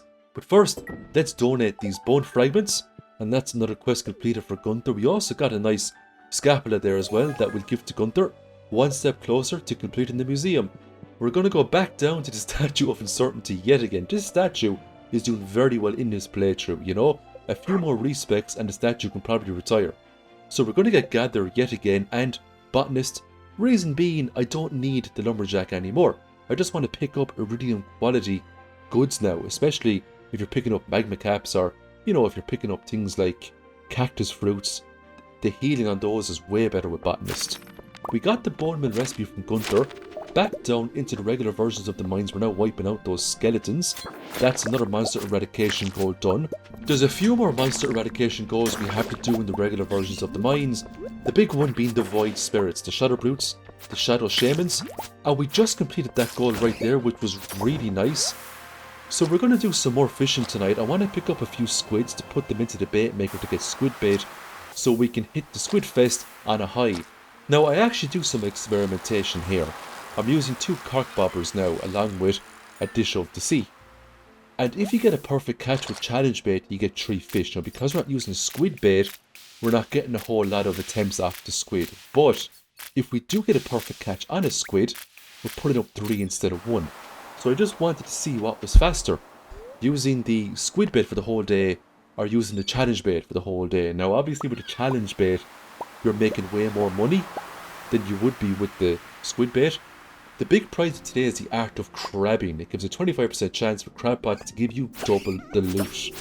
It's a huge buff to crab pots in all fairness. If we spec'd into crab pots and made it so every single crab pot just gave a fishing item, you could do very well. We were now wiping out dust sprites, and we needed to kill a lot of dust sprites to complete the monster eradication goal, so we do actually spend quite a number of days inside the regular mines getting that done. Our house is now much bigger, it's looking good. We now have to find someone who will move into our lovely Riverlands farm, and hopefully they will like fish, because could you imagine the smell out of this farm? I mean, I know you'd probably get used to it after a few days, but could you imagine someone walking into this farm and they're not a fan of fish and they had to stay here for the day? They'd probably run out of the place. So we're moving all of our preserve jars from outside to inside our house. Reason being, it makes more space for more fish ponds outside.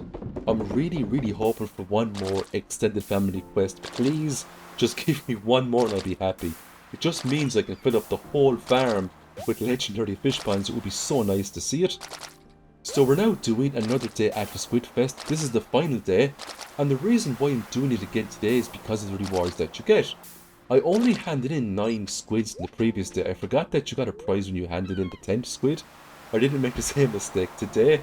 I got some real cool stuff today. Trap bobber, winter seeds, dish up to sea, a treasure chest, triple shot espressos, but the best prize there, believe it or not, is that lovely squid hat. And that is what we are going to be wearing for the rest of this challenge. We're now back in the regular versions of the mines. We're wiping out dust sprites. Harvey is going to be the NPC that we get to marry in this challenge. It was his birthday, and it's going to be a birthday to remember because Harvey's getting coffee, he's getting star drop teas, and we're now going to go to Pierre and we're going to buy a bouquet. And I know we just met him today. We've literally just met this man today. We've never spoken to him before, but you know what they say, love at first sight, right? Or maybe it's just something in those star drop teas, I don't know. But all I need now is a mermaid pendant, and we can marry Harvey. And that's the power of star drop teas, people. That's how fast you can marry someone, especially when a birthday comes along. So because we have a lot of the monster eradication goals done, we got a lot of really nice rings. The Savage ring, the Slime Charmer ring, really nice rings indeed. If we kill 500 dust sprites, we get the Burglar ring. And that's what we're doing right now. We're wiping out more dust sprites. Let's take a look at the key quests. Are we going to get extended family? We're not. We have a choice of keys, kindness, and let's play a game. Now look, I wasn't in the mood to run around the valley and start giving people gifts. Focusing on Harvey was bad enough, but I'll go to Junimo Kart instead. It was a nice cutscene with Harvey. I like the character development in this game. I don't show it enough, but most of the characters have really good stories. Really good development stories as well. And I know this is off topic, but I just want to give a shout out to the Vinland Saga. I watched it last week. It was the best thing I have watched in such a long time. Trust me, people. Watch Vinland. It's amazing. Anyway, back to the challenge. So we're doing the night market. Picked up some paintings there. And we did the mermaid event. We're going to get a free pearl from this, which is nice. Once we pick up the pearl, we're going to leave. We don't need to go into the submarine because we already have all of the fish captured. We're going to go back to the house and we are going to turn more roe into lovely aged roe. The next day, it's back down into the regular versions of the mines, and we just completed the monster eradication goal there for the dust sprites. So in terms of completion, we're doing really well. We're going to get the foraging mastery, and that is max level mastery on day 100. Now I know what you're thinking. We played through 100 days, or we finished the challenge. We are not.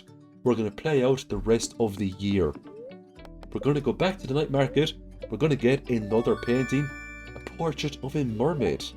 Once we're finished with this, we're going to head on home, go to sleep, activate a rain totem. This means that we're going to get rain tomorrow. We can get the mermaid pendant. We can get married to Harvey. We're going to get this sweet gem berry that's been sitting inside the greenhouse for God knows how long. We're going to give that to the statue, and that is another star drop for us in the bag. Once we're finished with the secret woods, we're now going to go into Skull Cavern.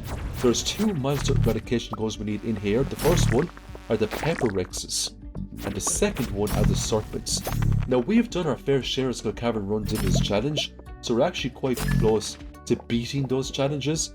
When we got to floor 100, we got a nice cutscene here, and we got the iridium snake milk that increases our health by 25. And that's only possible if you get a secret note from Mr. Key. We got the mermaid pendant, Harvey accepts, we're going to get married in a couple of days. We're going to talk to Robin, she is going to make another fish pond for us, thank you very much Robin. And then we're going to go back to the Skull Caverns and it's just a rinse and repeat. We're going to wipe out Pepper Rexes every single day until we have the monster eradication goal completed. And there you go. One more goal to go. And all we needed now was the full eradication of these lovely serpents, and it didn't take long to unlock it. Just a few more levels, a few more serpent fights, and that is the Monster Slayer hero activated. So we paid Clint a visit, and if you're wondering why I can visit UC services after 4 o'clock, it's because I have the key to the city. The very last geode, the very last Omni geode, we got the hematite. I mean, talk about good luck and bad luck at the same time. I was hoping to get it early and convert a lot of those Omni geodes into artifact troves, but look, I'm just happy I got all the minerals done. I got all of the rings now from the monster eradication goals, they're all finished, which is great. What we really need to do now is get the rest of the artifacts to complete the museum, and we also need the star drop for completing the museum collection along with the star drop from marriage. So there's still a little bit of work to do before we can finish up this challenge. So we now have tons of reserve jars in the house. We're going to play some Junimo Kart. I got the 50,000 score, completed the quest, then I died very quickly after that. I've never actually completed Junimo Kart. I can get pretty far with it, I've just never actually completed the game. So I fished up the decorative trash can today because I could. I actually didn't know that you could get it in winter. I was just looking at the fountain, I said what would happen if I just trusted my fishing rod in there. And it worked. I also picked up the Junimo statue as well. They're just going to make for nice decorations on the farm. I'm also going to give a rabbit's foot that I've been holding on to for a long time now into this George truck driver, and I get back a special charm. It's a permanent increase to my luck, I'll absolutely take it. We're now going to enchant our iridium pan with generous, and this is going to make panning way more fun. I made over 1 million gold today, primarily from selling aged roe. We don't even need Legend 2 fishes anymore. We have enough fish ponds now on the farm to properly sustain us. We can easily make 1 or 2 million gold every week or two by just running around the farm collecting roe on a daily basis. That's at the level our farm is at right now, which is a pretty incredible level. Just look at the money you get for that aged Legend 2 roe. It's absolutely insane. 850,000 gold. And we didn't even have to work that hard for it. Now in all fairness, there was a lot of preparation. But once you have the groundwork established, it's just reap the rewards every single day. Today is going to be a serious day of panning. We start by taking the magic rock candy that we have been saving, along with a key seasoned ginger ale. First pan of the day gives us the lucky ring. Absolutely amazing luck. Now we end up with 3 lucky rings today, which was great. Every time I got a lucky ring, I equipped it straight away for the extra luck. We're now finally getting married to our good friend Harvey. Harvey's going to move into the farm. We're now donating more artifacts here to the museum. We just need a handful of artifacts now to fully complete the collection. But you know yourself now when you get this far, getting those handful of artifacts can be quite difficult. So we have a couple of treasure troves right here. We're going to get Clint to break them all open. We get 2 items here that we needed, the golden relic and the rusty cog. Once those items were donated, we went back to Robin and we built another fish pond.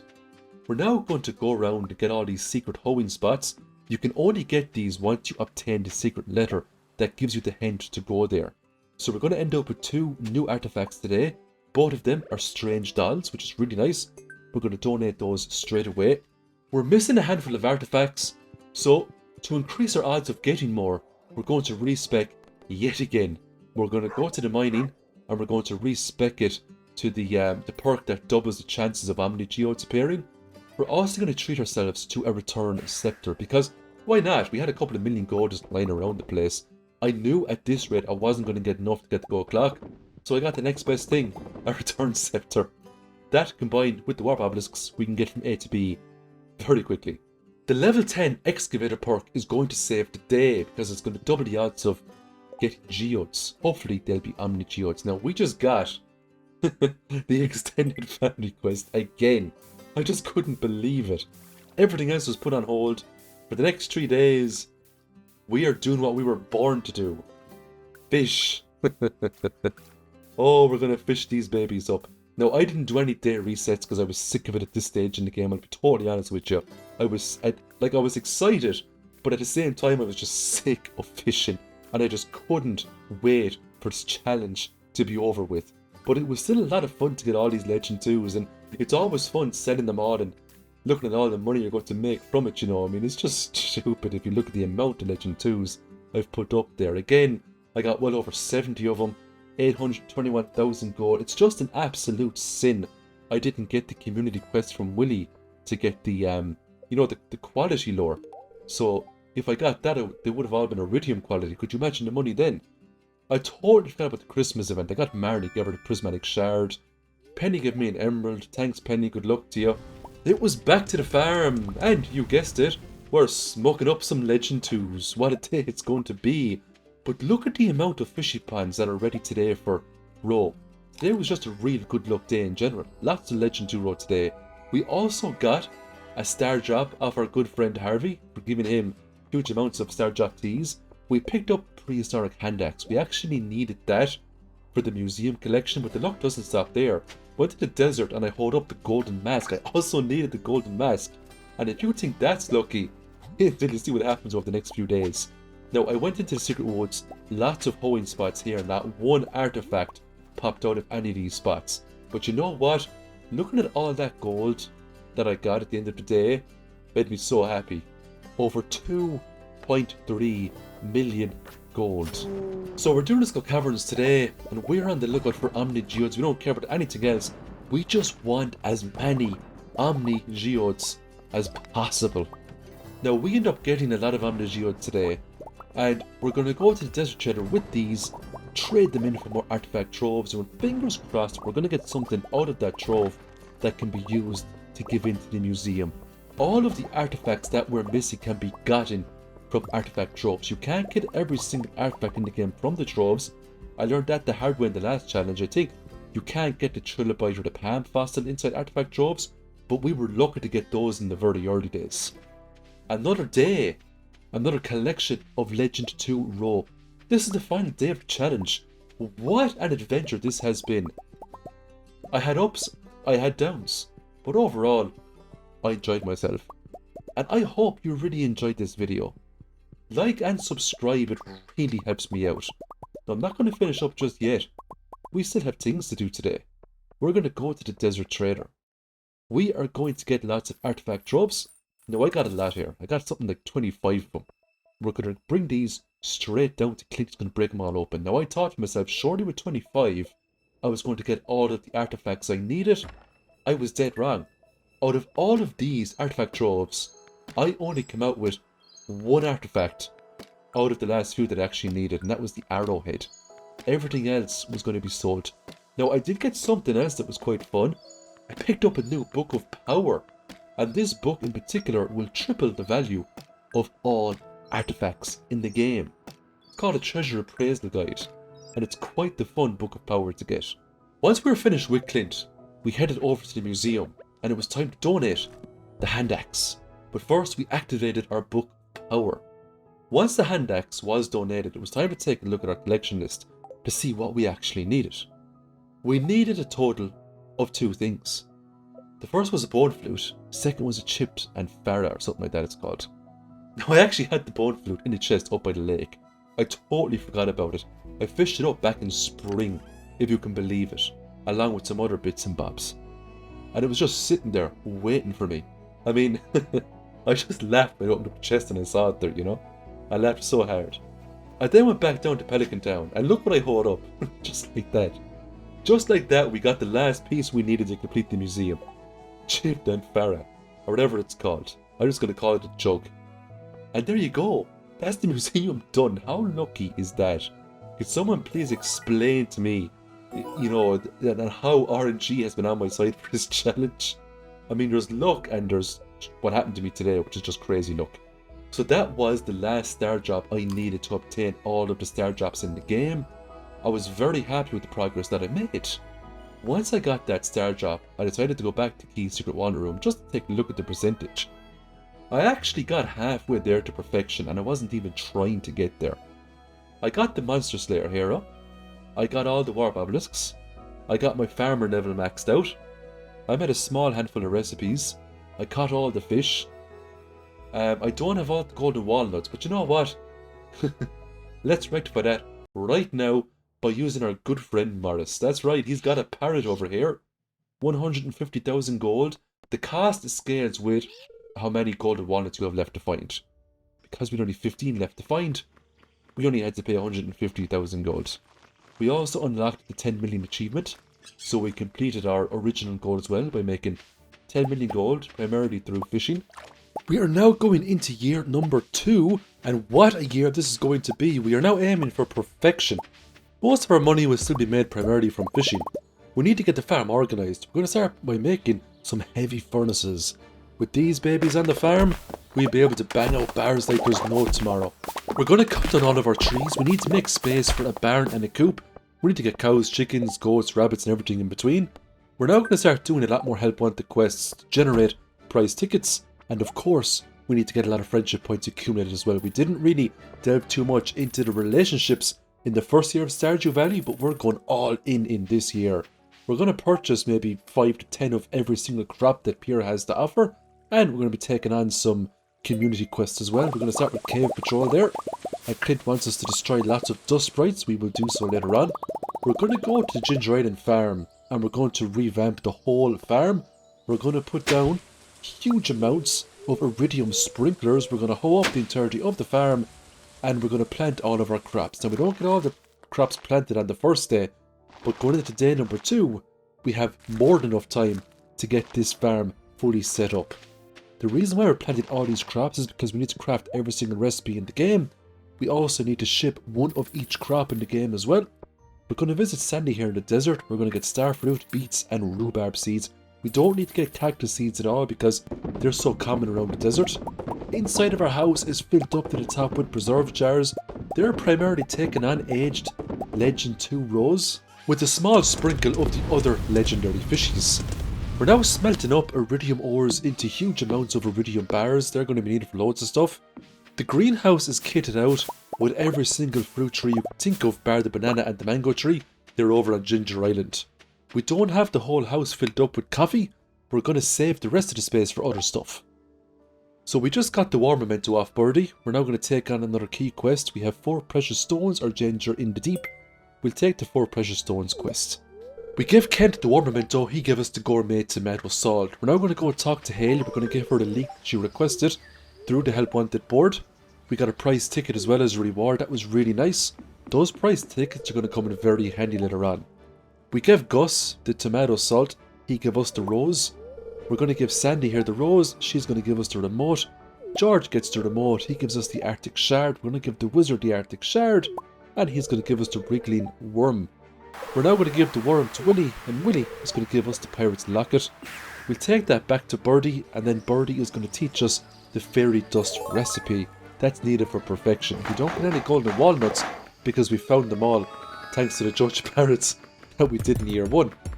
We're now going to get these parrots to finish off the upgrades around Ginger Island.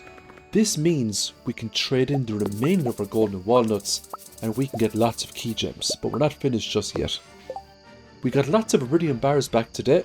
We're going to make a statue of the Dwarf King. This is going to give us some really cool mining buffs. So when we do our dungeon delves, we're going to get a lot more from it. We just got a coconut jelly there, which was nice, and we got some dried pomegranates. We're going to talk to the raccoon here now, and we're going to hand in the pomegranates and jelly. That is another quest complete. The raccoon journal is nice. Now you don't need to do the raccoon side quests to get perfection, but we do it just to get our hands on some extra prizes that might make life a little bit easier for us as we try to go and get perfection as quickly as possible. The great thing about year number 2 is that Marnie will now sell you the animal catalogue for 5,000 gold. It's one of the best things you can buy. It means you can access Marnie's wares and animals regardless of she is in the shop or not. It's such a great book to get, so we're going to get that straight away. We're now going to redo the quarry. We're going to cut down all the trees. We're going to mine away all of the stone that's in the quarry as well, and we're going to plant huge amounts of different types of seeds. So we're going to have oak trees, we're going to have pine trees, we're going to have mahogany trees, we're going to have basically a little bit of everything. We're going to tree fertilise up the whole place as well. We're even going to plant the special trees as well because we need to get the mystic syrup for perfection. We're now taking on Clint's community quest. This is the weekly quest. And we need to go and eradicate some dust sprites to make Clint happy.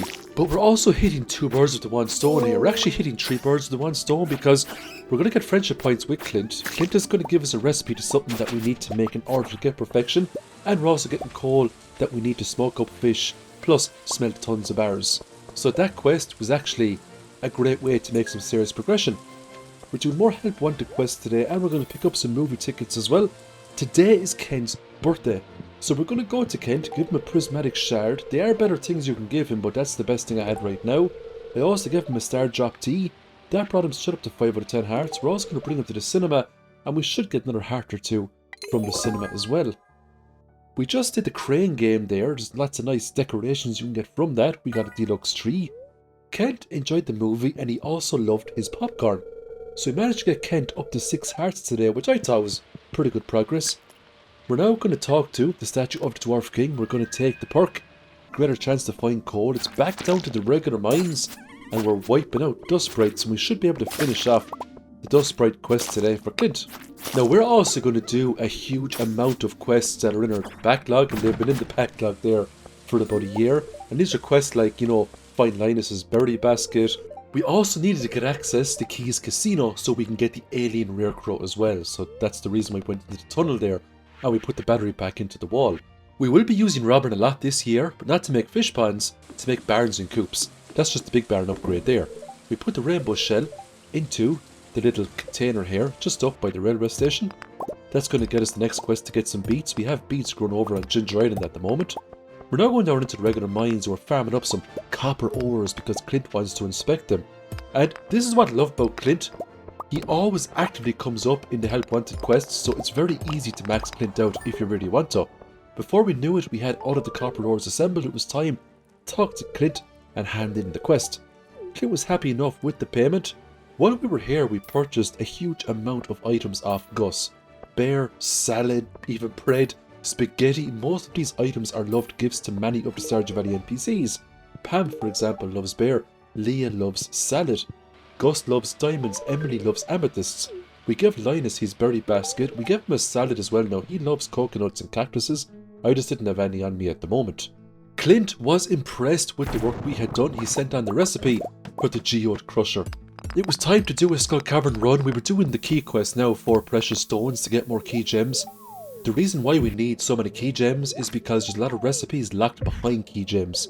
If we want to get perfection, we will have to craft at least one of every single item in the game. So we need to accumulate lots of key gems to get our hands on those recipes. Now, we ended up getting tons of prismatic shards today. It was just a real nice day. We even managed to get a crystallarium out of a treasure chest inside one of the treasure rooms, which was really nice as well. We weren't really focusing on killing monsters because we already have the monster eradication codes completed. We just wanted to get as many prismatic shards as possible and then get out. Now, if we got iridium ores, copper, iron, gold in the process, it was a bonus. We still needed lots and lots of ores to make all of the items in the game. Auto grabbers and auto petters are of course welcome, more now than ever, because we have the barn and we're going to be getting a coop very soon. Now, in all fairness, even if we didn't get those, you know, from the Skull Caverns, because we went the Georgia route, we can buy auto petters, and we can always buy the auto grabbers off Marnie. I purchased all of the recipes off Robin to get all of the blaziers and other bits and bobs. I also got the workbench, some wood chippers and some mini fridges.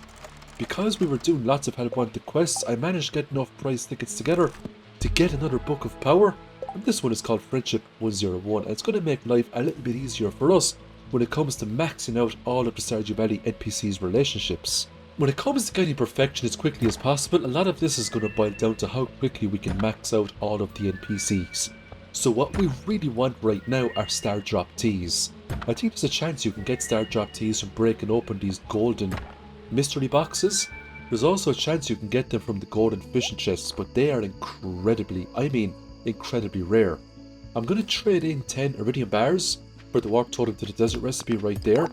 I also needed some bone fragments, so I could go to the Ginger Island trader and get another recipe off them. So that's why we're in the dig site right now. We're just getting some bone fragments. The recipe we need is the banana pudding, so we're going to pick that up right now. Once we're finished with the trader, we're going to respec our fishing. We're going to go with pirate. Chance to find treasure doubled. The reason why we're doing this is because I want to increase the odds of getting star drop teas from fishing. The more star drop teas I can get, the faster I can max out all of the Stardew Valley NPC relationships. I also picked up a rare seed because I need one more sweet gem berry. That one has to be sold for the shipping collection. I spoke to Lewis as well. It's time to give him some birthday gifts. We gave him a golden pumpkin along with the star drop tea.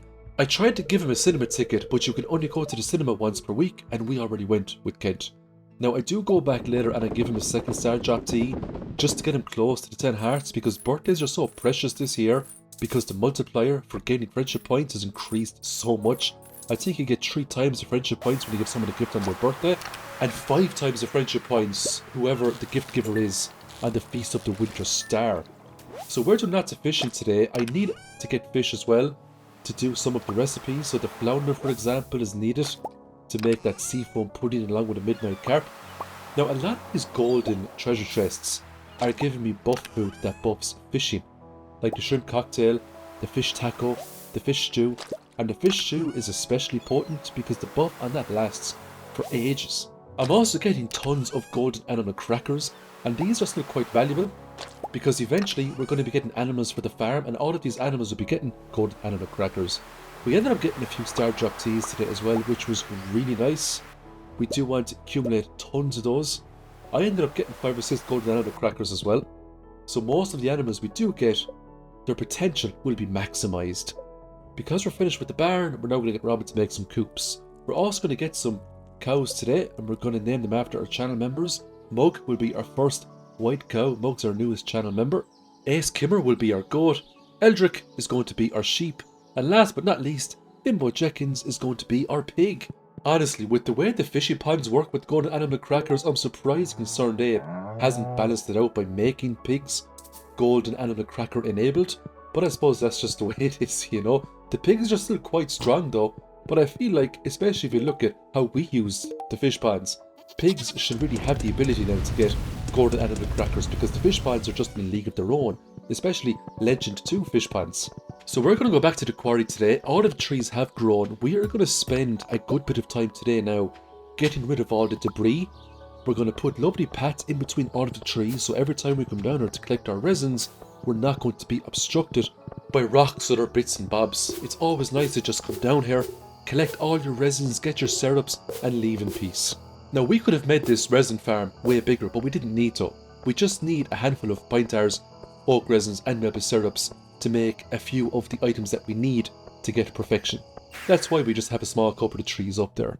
It also makes more sense as well because we only had to make a total of 30 tappers, soon to be 34 tappers once those mystic trees fully grow up. We're going to take the Skull Cavern invasion, and then we're going to go back to the house and do some farm management. We need stone, a lot of stone, so we're going to deconstruct some staircases into stone. We're going to smelt some gold ores into gold bars. Hundreds of bars of different types will be needed to craft all of the items in the game. Lots of stone is needed too, actually, along with huge amounts of wood and hardwood. Look at all of this lovely refined quartz I got today, well over 100 pieces. I also got lots of gold bars as well. Now there's a method to this madness. We're not just stockpiling it, we are using it to make more items. We are investing all of these resources. So we're aiming to make some crystallariums. We're also aiming to make some solar panels as well that we can put out into the desert. Once we make the crystallariums, we will basically have an unlimited amount of stone because we can put jades inside, jades can get staircases, and then staircases can be deconstructed into stone. So that's going to be the stone scenario resolved right there. We're collecting all of the crab pot goodies today. We need some of these to make some of the recipes later on. We're also doing more fishing today because there's still a lot of fish we need to make some of the cooking recipes, like the eel there, for example, to make the spicy eel. We need the sea cucumber to make the lucky lunch. And if you're wondering how I got an eel today, it's because I'm using magic bait. I have tons of magic bait left from all of the stuff I purchased there in year 1. We're now going to go to the desert. We made some solar panels. We're going to set these up. Every few days we can go to the desert and we can get battery packs. We got 10 solar panels in total. That's 10 battery packs every couple of days. That's very nice, especially if we want to mass produce crystallariums. We just got the rainbow trout and the bream. We need those to make some other dishes as well. We're now going to take on another community quest. We're going to go with Juicy Bugs Wanted. This is going to unlock the quality lore for us. That means if we get the extended family quest, we can use that lore and get tons of Iridium quality Legend 2s. If you think I made a lot of money last year from smoking up Gold Star Legend 2s, wait until you see me pull up Iridium quality Legend 2s. We're going to have so much fun. We already have 3.7 million gold. We need to get 10 million gold for the golden clock. All we need is one good extended family, along with a good combination of Legend 2 roll, and we'll probably get there. For the rest of the day, we are wiping out bugs. I did take a monster musk to dramatically increase the spawn rate of monsters in the mines. I also had a burglar ring equipped as well, so that monsters had a chance to drop more loot, just to kind of make these quests go a bit faster for me. Today was a glorious day. To be honest, every day I wake up to the huge amounts of roe that I get to collect is a glorious day. That happens every couple of days. The fish ponds, because we have so many, are so consistent. Not a single day goes by where we wouldn't get at least a few pieces of Legend 2 roe, and it accumulates very quickly. Before we knew it, we had the 100 pieces of bug meat assembled. It was time to hand it over to Willie. This is going to give us a very powerful lore that we can craft the next day. We're going to go back to Ginger Island. A lot of the crops we had planted are now fully grown. So we're going to harvest it all up. We're going to sell at least one of every single crop that we're pulling up here for the shipping bin collection. The rest will be stored in chests, used to make lots of crafting recipes later on. We also put the beets inside Merluce's fridge. Because we had so much gold ore left over, along with huge amounts of solar essences and void essences, I made huge amounts of mega bombs. I got Clint to break open lots of mystery boxes today in the hopes to get the Book of Mystery, which is the Book of Power. I got it inside a golden mystery box, and that was the final Book of Power that I needed to get the well-read achievement. And it's a nice Book of Power. It just increases the odds in which you can get mystery boxes. Eventually you can trade in mystery boxes to the raccoon to get back golden mystery boxes. I also paid Gunther a visit. There was some rewards that I wanted to collect there last year. I just never got around to do it. We're going to grab the ancient seed. We need to plant that, grow it, and sell it for the shipping bin collection, and we're going to grab the rare crows as well. I had one spot reserved for that lovely ancient fruit inside of our greenhouse. I made some bone mills as well. I had a lot of bone fragments and they were just sitting around in a chest with absolutely nothing to do, so we were going to put them to work. We're going to set up a couple of bone mills here, and you can get back some nice things. Fertilizers, speed grows, things like that. Because I was up at the summit, I decided to throw an ancient doll into the lava. I got the faraway stone. I went into the wizard's tower, down to his basement, and I put the faraway stone into a cool pedestal, and a cat came out of a portal and gave me the Meowmere. This is basically a Terraria collaboration. Now, the Meowmere isn't the strongest weapon in the game, but you can always use the skin off the Meowmere and put it on a different weapon if you want to have the visual effects that the Meowmere can do. We're now going into the hardened version of Skull Cavern. We just killed a big slime there, and we managed to get 2 Galaxy Souls from that slime instead of 1, thanks to the Monster Compendium Book of Power. We now had a total of 3 Galaxy Souls. There is actually an achievement if you make an infinity weapon, so we might just buy something off Marlin later on and turn it into an infinity weapon. You know, just for the sake of completion. The dinosaur egg I picked up in Skull Cavern was put into the mayonnaise machine to get back at dinosaur mayonnaise. It's just something else we have to ship off. It was back to Robin now, and we're going to get her to upgrade our coop to a big coop. Eventually that will be upgraded to a deluxe coop so we can get rabbits to make friendship easier. We got the quality bobber off Willy, which is nice. I know sometimes I call it the quality lore.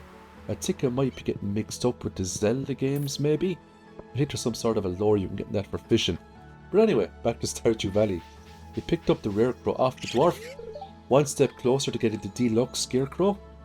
The raccoon had a super easy quest today. Dried common mushrooms and white algae. I had those up in the chest in the farm, so it didn't take me too long to grab those and run back down to complete the quest. As a reward, we got the raccoon hat. Now the rewards do get much better as we continue on the chest queen to help the raccoon grow his family. We get some tree fertilizer and speed growth off of the bone mills. Because we had 87 key gems, we're now going to purchase some recipes here. We just picked up the bluegrass recipe and the recipe for deluxe fertilizer as well. We were now going into the Volcano dungeon, picking up magma caps and slaying enemies along our way. We didn't come here to fight or to collect resources, we came here to get to floor number 5 to talk to the dwarf. The dwarf has a very valuable recipe we need for perfection, and that recipe is the warp totem to the island. So we're going to pick that up for 10,000 gold. Once we're finished with that, we're going to go to the desert and we're going to give the sand dragon its last meal, which was a solar essence. We then took out a return scepter, teleported back to the house, and we picked up the membership card to get into Key's Casino. And that's where we're going to go right now. Once we got into the casino, we started playing a little minigame here called Calico Spin.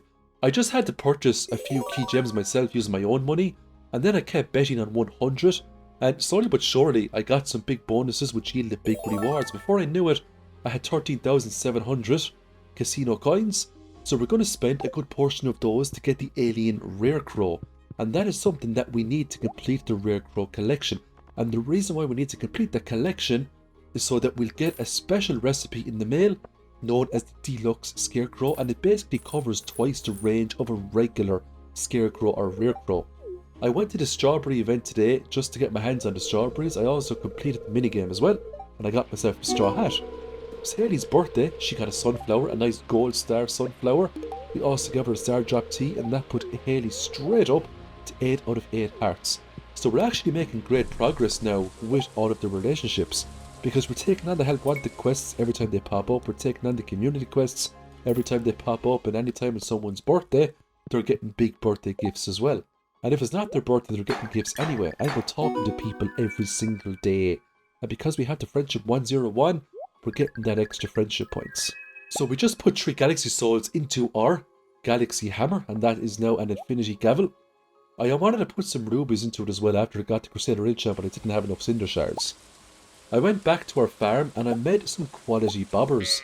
They're going to come in very handy the next time we get the extended family quest. I also got some milk and some goat's milk from the barn. We're going to convert one of each into different types of cheese to sell, and we're going to sell the rest raw just with the shipping bin collection. So we're making really good progress on that collection as well. Today is Sunday and we all know what that means. It is time to get some staircases.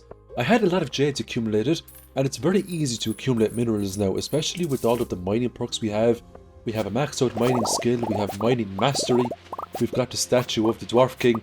There's so many things we have now that really enhances the way we can get so many gems. We're going to go into the greenhouse with our lovely iridium scythe, and we are going to get the coffee, we're going to get all of the fruit on the trees, we're going to get the carrots, the summer squash, the broccoli, the powder melons. All that will be used to obtain perfection. So we just give Pam a parsnip there, she loves those, just to accumulate the old friendship points. Pierre gets a prismatic shard, because we just had so many prismatic shards. I went to the saloon as well and I gave huge amounts of gifts there to everyone. Krobus gets a horseradish because he loves those, and it's also very important to talk to these NPCs after you give them gifts to get the extra good friendship points as well. Now today we're going all out with the Desert Festival. We don't really need to do it, but I had so much resources, I just wanted to see what kind of an egg rating I could get. So the first thing we're going to do is to get this chef here to make us the rumpled fruit skin, and this will basically be a huge buff to our luck and to our speed, so we go even faster. We're also going to check out the quests, just treasure hunt and monster hunt.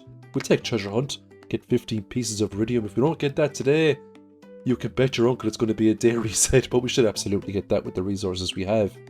So, if people aren't too familiar with this event yet, let me just quickly explain. Every time we get down 5 levels, our egg rating increases by 1. The higher the egg rating, the better reward we will get from Gil.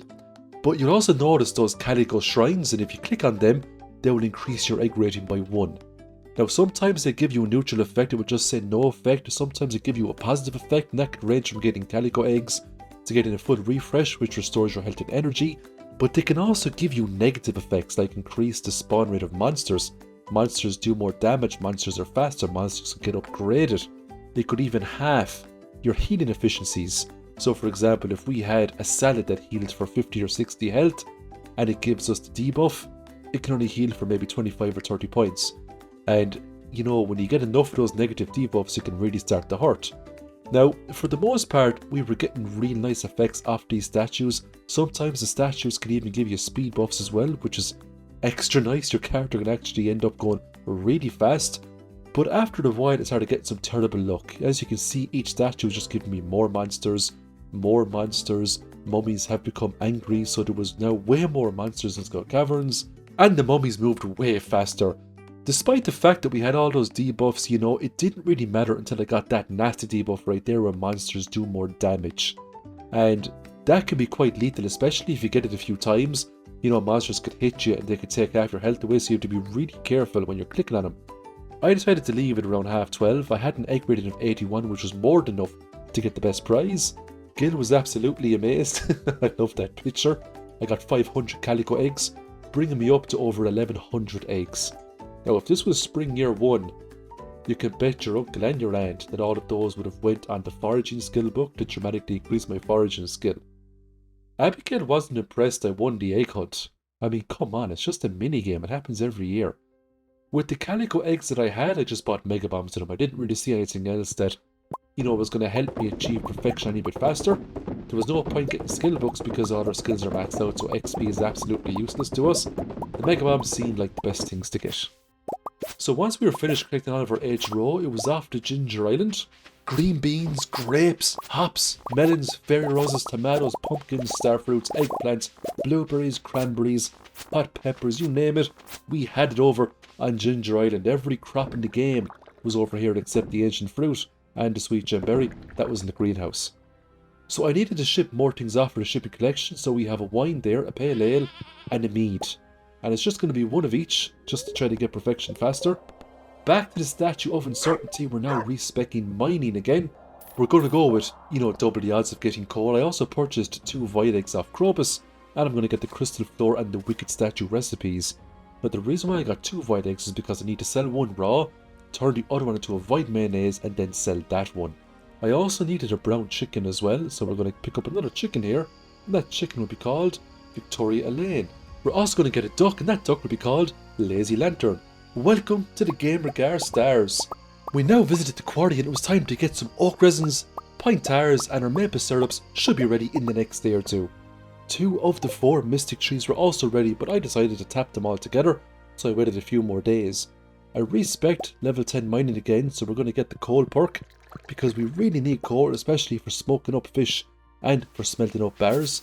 As I was collecting salmon berries today, I came across the pot of gold, along with the leprechaun hat. I was going to put the hat on, but I decided to leave on my Squidfest hat instead because I just preferred the squid hat.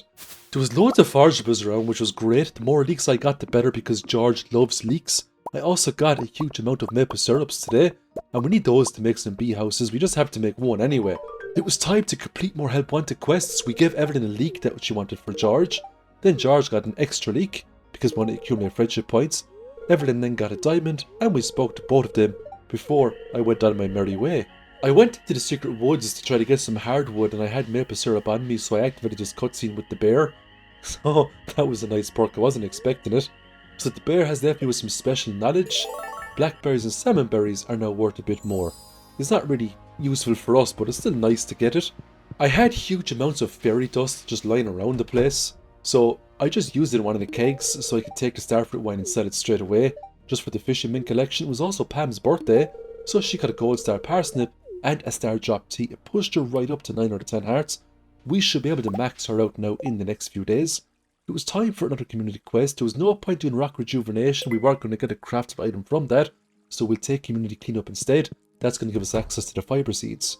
Because we had accumulated a lot more friendship with Caroline, we were able to enter her lovely secret sunroom. Inside, she is going to teach us the recipe to make the tea sapling. We're then going to head back to Marnie's and we're going to get a brown chicken because we just got the white one the last time. And that will be called Selena, one of our newer Gamergar channel members. Welcome to the club, Selena. We're now going to get Robin to upgrade our coop to a deluxe coop. And we're going to do some fishing for Linus. We pulled up the ornate necklace as well.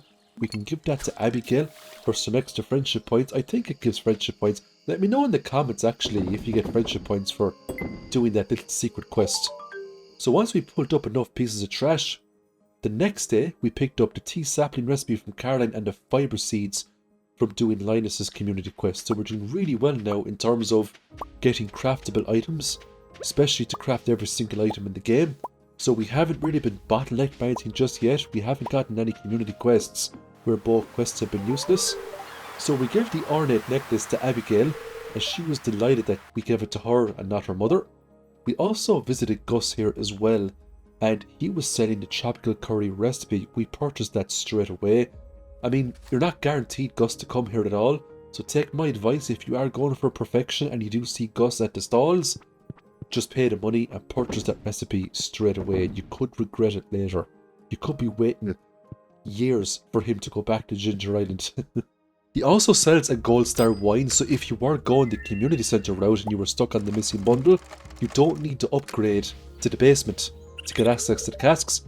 You can just pay money there to Gus to get the gold star wine that way. It's just an alternative if you don't want to put huge amounts of money into the house. So we're just doing more raccoon quests today. I couldn't remember if you wanted a horseradish juice or pickled horseradish. So because I had the fairy dust and because I had lots of carrots and horseradishes, I just got 2 of each one. Went back to the raccoon and it was the pickled carrots and the horseradish juice that it wanted. It asked for the strangest of things. I was hoping for the star drop tea as a reward. Instead I got fairy dust. It's not too bad, but the more star drop teas the better. I went into Linus's tent, gave him a nice iridium star cactus fruit. He was very happy with that. Because I had accumulated enough friendship points with Linus, he taught me the recipe to make wild bait. It's actually a very good bait to use while you're fishing. It gives you a chance to pull up double the fish. You don't even need to get a perfect catch to have a chance to get double. Because I was visiting all these NPCs on a daily basis, most of them anyway, and talking to them and giving them gifts and completing their quests, it was really starting to pay off. There was only a very, very small amount of NPCs now that I had with very low hearts on them. You know, the majority now I had in the green or the high green, going into the yellow very soon. So I'd say if I kept this up for the next couple of weeks, before I know it, I was going to have all of the NPCs maxed out. I gave Shane a bear there. He was very happy. I got him in the yellow as well. Though because it was his birthday, I said, you know what? Let's just give him a star drop tea and let's just max him out. That was one less NPC I had to worry about. I decided to go and pay 100,000 gold to get a basement added to my house because I want to move all the preserve jars down to the basement just to save some space. We're now going to name our channel members after all of the rabbits we're going to get. So we've got Seraphine, BWIGHTX. I just can't pronounce the name otherwise. Blind Crashateer. Donna from Ireland. How's it going, Donna? We also have Rebecca. We've got Chase9912, followed by Marshall and Dubs Garcia. Stardew and Chill is a newer Stardew Valley channel member. Welcome in. Every single rabbit on the farm is going to receive a golden animal cracker. We had tons lying around the place. This means that when rabbits reach enough friendship, they won't just pull off 1 foot, they'll pull off 2 just for us.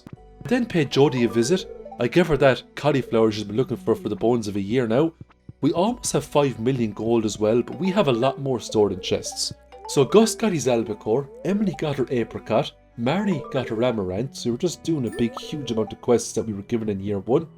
We tried to give Mayor Lewis his lucky purple shorts, not a soul was waking that man up. Obviously very busy from the day of playing Junimo Kart that he had. We picked up our mayonnaise, we can sell that for the shipping bin collection. We went to Pier the next day, gave him some sashimi that he wanted, so we got some extra friendship points there.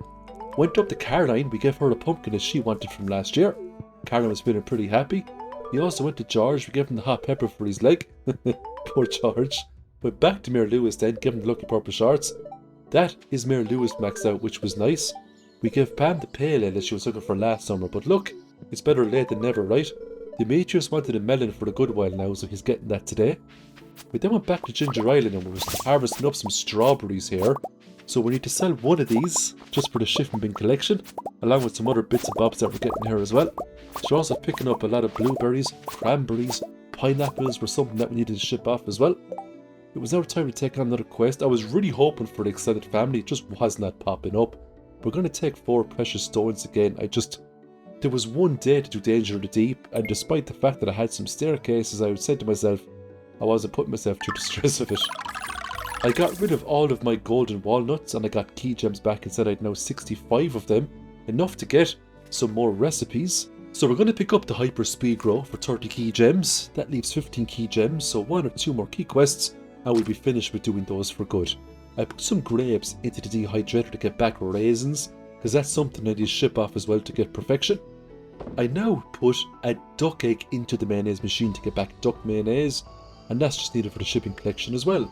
I managed to fish up another Neptune's glaive today. It's, you know, if you get this on day 2 or day 3 or day 4 before the mines, you're off to a very powerful start.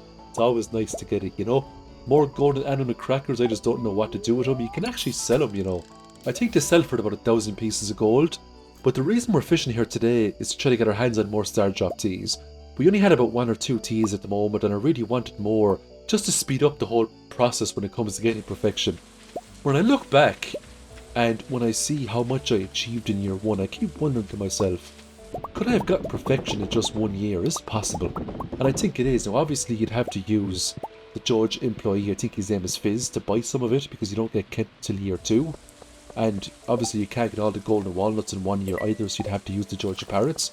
But I think if you incorporated those as little as possible, you could absolutely get perfection in year 1. It was a new week, that means a new community quest. We had Gus's famous omelette and a curious substance. We're going to go with a curious substance because completion of this quest will reward us with the mini obelisks, and we need to make those in order to get perfection. We're now going to go back to the Statue of Uncertainty yet again. We do go here quite a lot. This time we're going to respec farming.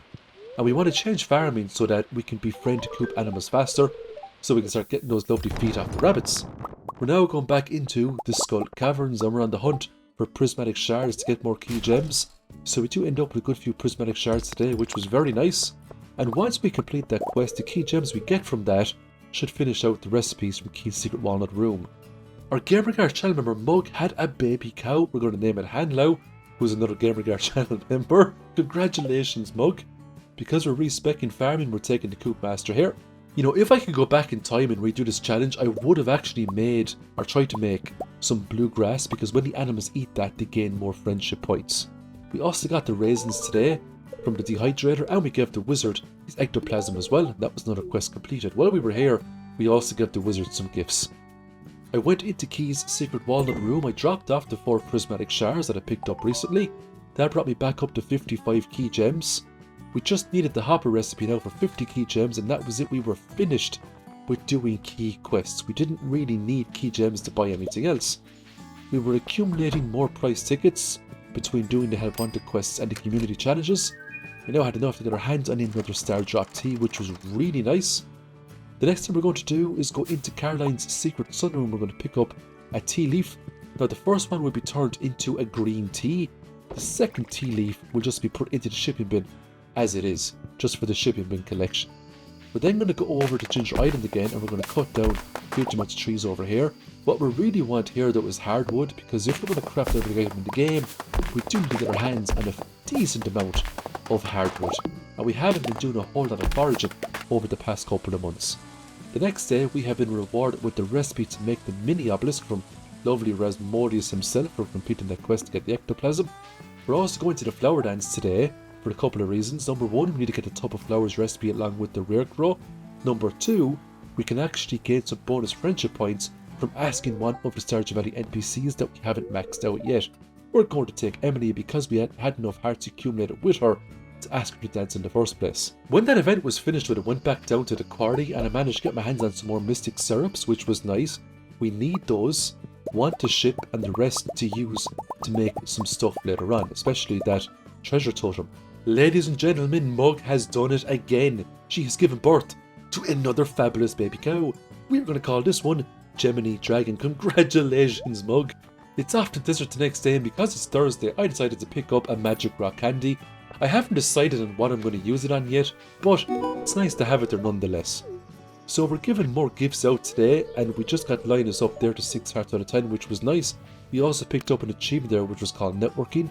And because we had accumulated enough points now with Robin, she's going to teach us the flute block and the drum block. So we're making pretty good progress. We went into Caroline's Secret Sunroom to get the tea leaves. We're just going to sell that one as it is. And for the rest of the day, we're just doing more fishing in the hopes to get more Star Drop teas.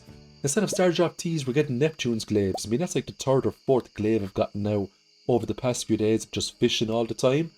We're still getting good stuff. Golden animal crackers, iridium bars, fairy dust. It's all great stuff, but I would trade all that in for the Star Drop tea. No problem. We get the Dark Sign of Krobus the next day for accumulating more friendship points with him, which was really nice. You're hitting 2 birds with the one stone by maximizing friendship, because not only do you need to max out all the friendships in order to get perfection, but you're also getting the recipes. You need to cook all the recipes in the game to get perfection as well. So we're now getting some rabbit's feet, which was absolutely fantastic. We've got some silver star feet and we've got some regular feet. They'll be used to maximum effect. If we take a look at items we've shipped so far, we're missing the large white egg and the large brown egg. We should get those soon. We're also missing the sweet gem berry, the ancient fruit, the duck feather, and the large goat milk. All of these things will be gotten, it's just a matter of time. We already have the processes set up on the farm. Everything else has been shipped off, so we're very close now to getting that done. We gave Pierre a rabbit's foot today for his birthday. It brought him right up to 9 out of 10 hearts. I wasn't going to waste a valuable star drop tea on him to get up to 10 out of 10 hearts. He just needed one more heart. All I have to do is just talk to him over the next few days, maybe just give him a regular rabbit's foot tomorrow or next week, and that'll be him sorted. Another raccoon quest, 10 moss and 3 topaz. No problem at all. I had tons of moss from whacking the trees around the place, and I had about 50 or 60 topazes inside the chest as well. The reward this time was a jungle tank. It's probably one of the coolest tanks you can get in the game, to be fair. We're then going to go to Clint, and we're going to get Clint to process some golden mystery boxes in the hopes to get some real nice things out of them. Now eventually we will be saving all of our golden mystery boxes, and we can trade them in for prismatic shards later on once we max out the raccoon's quests, once the raccoon's wife has fully expanded her stock. It's a really nice way to get your hands on lots of magic rock candies. We finally got our large goat's milk. One step closer, we went into the coop and there it was. One large white egg and one large brown egg ready to go. So I'm going to grab all those straight away. We still didn't have the duck feather, but I had a feeling I was going to get that sooner rather than later. I also got the sweet gemberry as well. And because it's Emily's birthday today, we gave her a rabbit's foot, and that's 8 out of 8 hearts for Emily. She is now done and dusted. We're now going to make some crystallariums because we had the resources to do so. We're going to make 15 crystallariums there now in total, and we're going to set those up on Ginger Island, and we'll have those generate jades all the time, and that's going to make life really easy for us going forward, especially for staircases. We're also going to get the open bedroom. We're going to get the southern room, the corner room, the dining room. We're going to get all the room upgrades to make the house way bigger, so if we need to make more artisan machines, speed up processes, we can do so because there isn't a whole lot of space on Riverlands farm. We also gave a huge amount of star drop teas to Leo today because we basically had almost no friendship points with him, and we had to start making a good real effort here.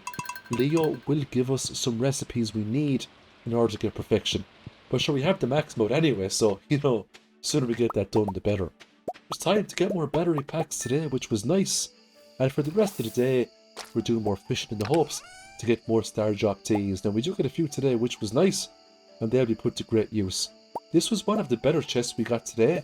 Fish tackle, golden animal cracker, some other bits and bobs. It's always nice to get stuff like that. Look what we picked up. It was another Neptune's glaive. I just couldn't believe it. Where are these glaives coming from, We were still collecting more aged roe. Now, we have a lot of roe accumulated. We've got hundreds of it. Eventually, we will sell it all. We'll make millions of gold. Sometimes we give Harvey some aged roe by accident, but Harvey seems to like it, so look, it's a win-win, isn't it? One aged roe isn't going to mess up the whole challenge. So we're fishing up some herrings today just to get more help wanted quests completed, to get more friendship points.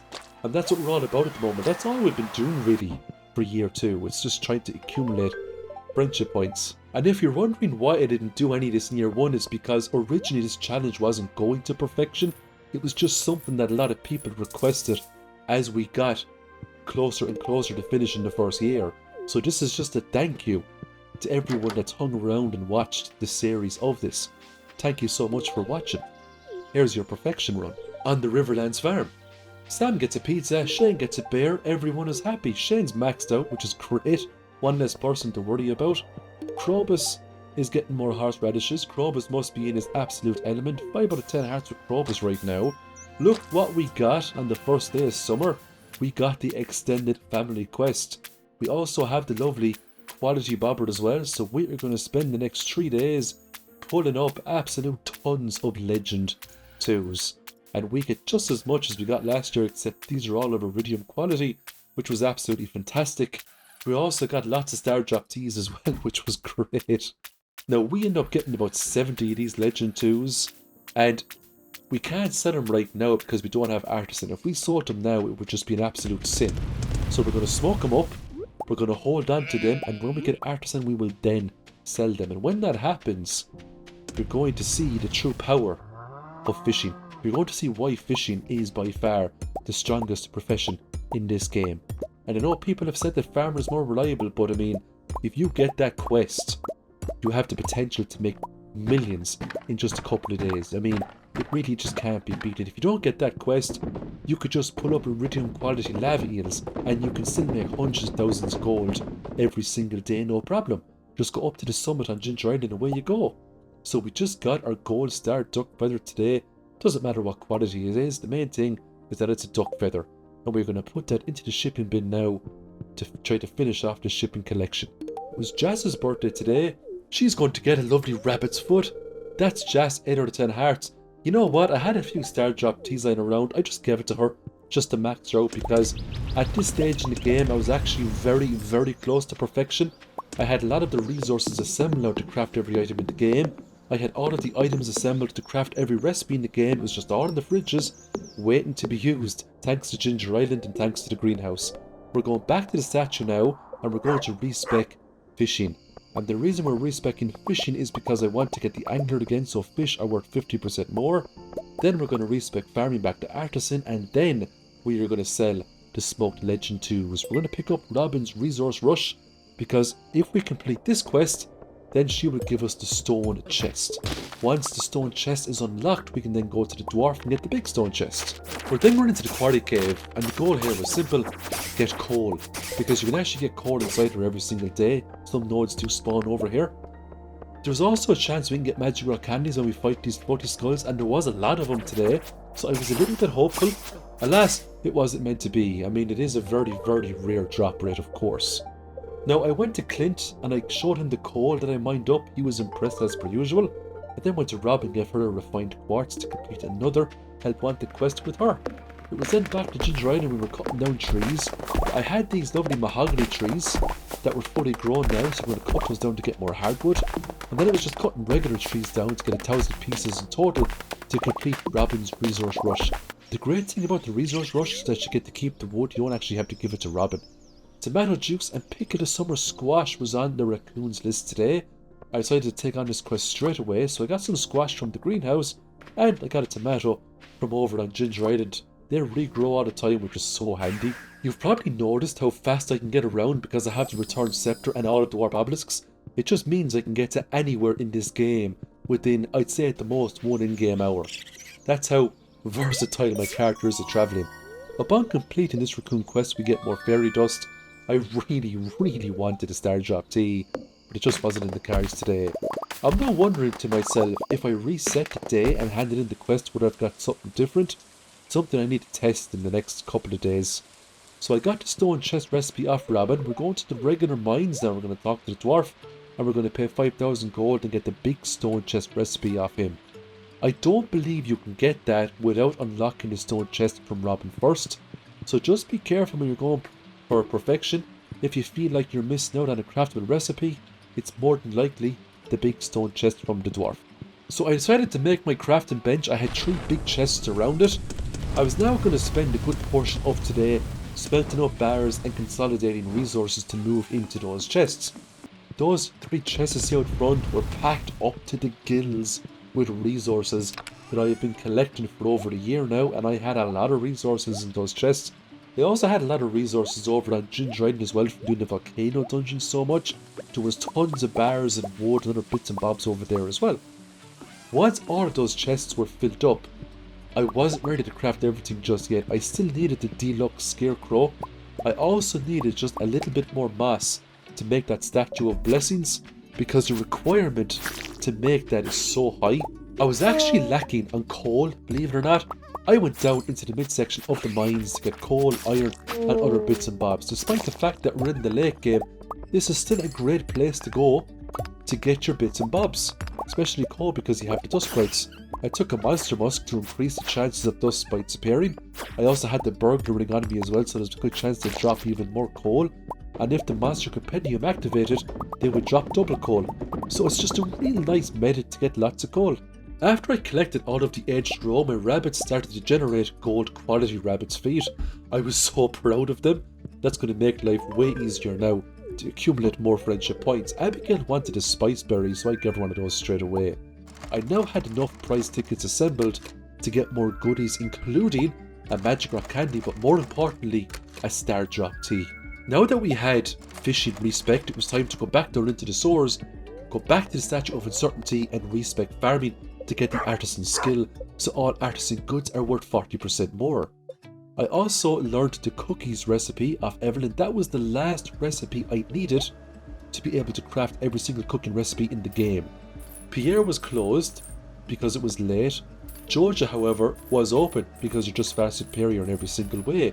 Did you know if you get the Georgia membership, their prices are the exact same as Pierre's? I bet you didn't know that. So I bought sugar, wheat flour and rice from the lovely Georgia Corporation. I then went on a huge recipe making spree. We made everything. We made algae soup, pale broth, plum pudding, artichoke dip, you name it, we made it. And before we knew it, after making the moss soup, we got the Gourmet Chef achievement, all recipes in the game crafted. We're now going to respec farming into artisan, and it's not that hard to craft all the recipes in the game, really.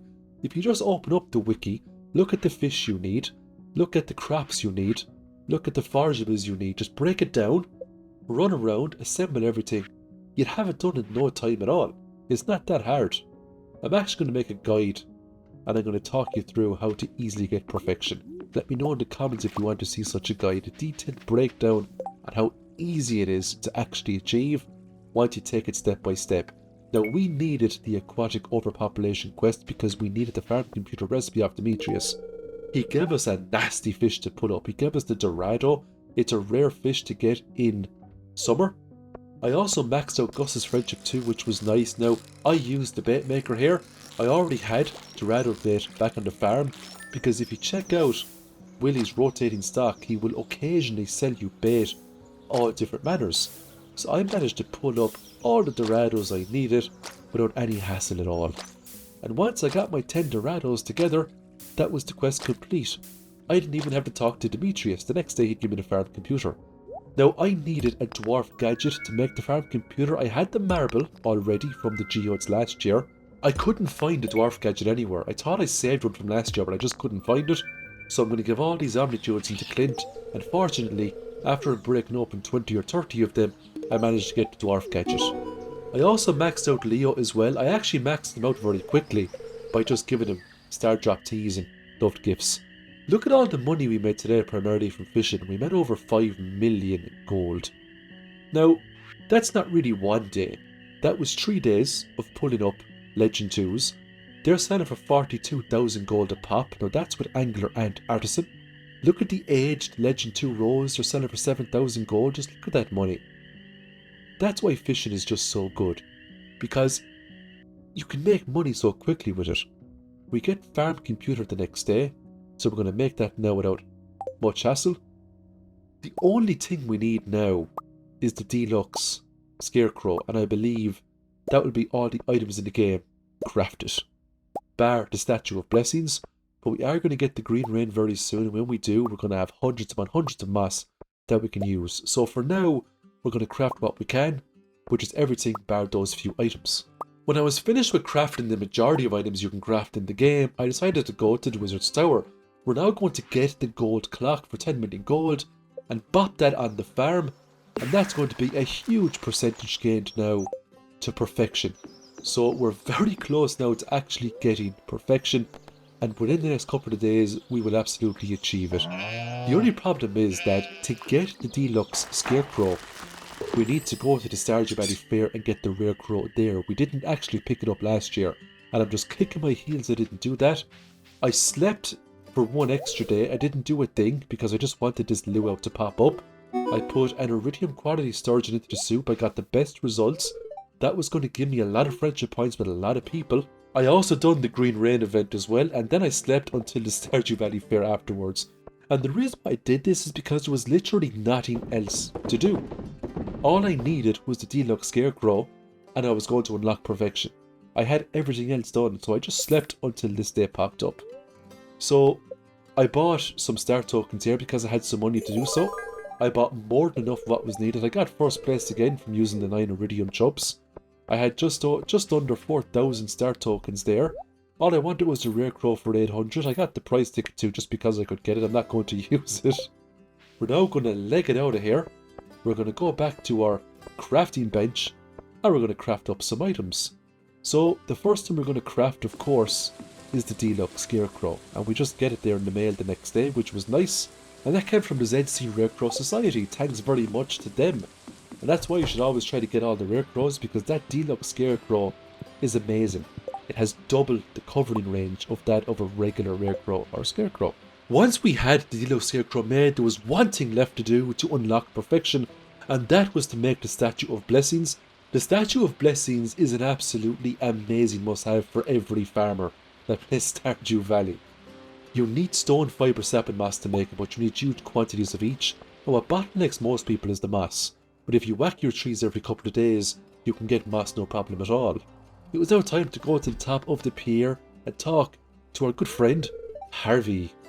And that is perfection on the Riverlands farm. What a series this was. What a challenge. And I have to say, it was fun to play on the Riverlands farm. It was fun to play on a farm that wasn't a standard farm because I play on that farm so much. Now, of course, Riverlands farm pales in comparison to every single other farm when it comes to space. But as I said in year one, the Riverlands farm has some significant advantages, especially early on, because you start with the fish smoker. So once you get to day number 2 and you're pulling up fishies, if you manage to get your hands on some coal and you smoke a fish, you're getting back double the value.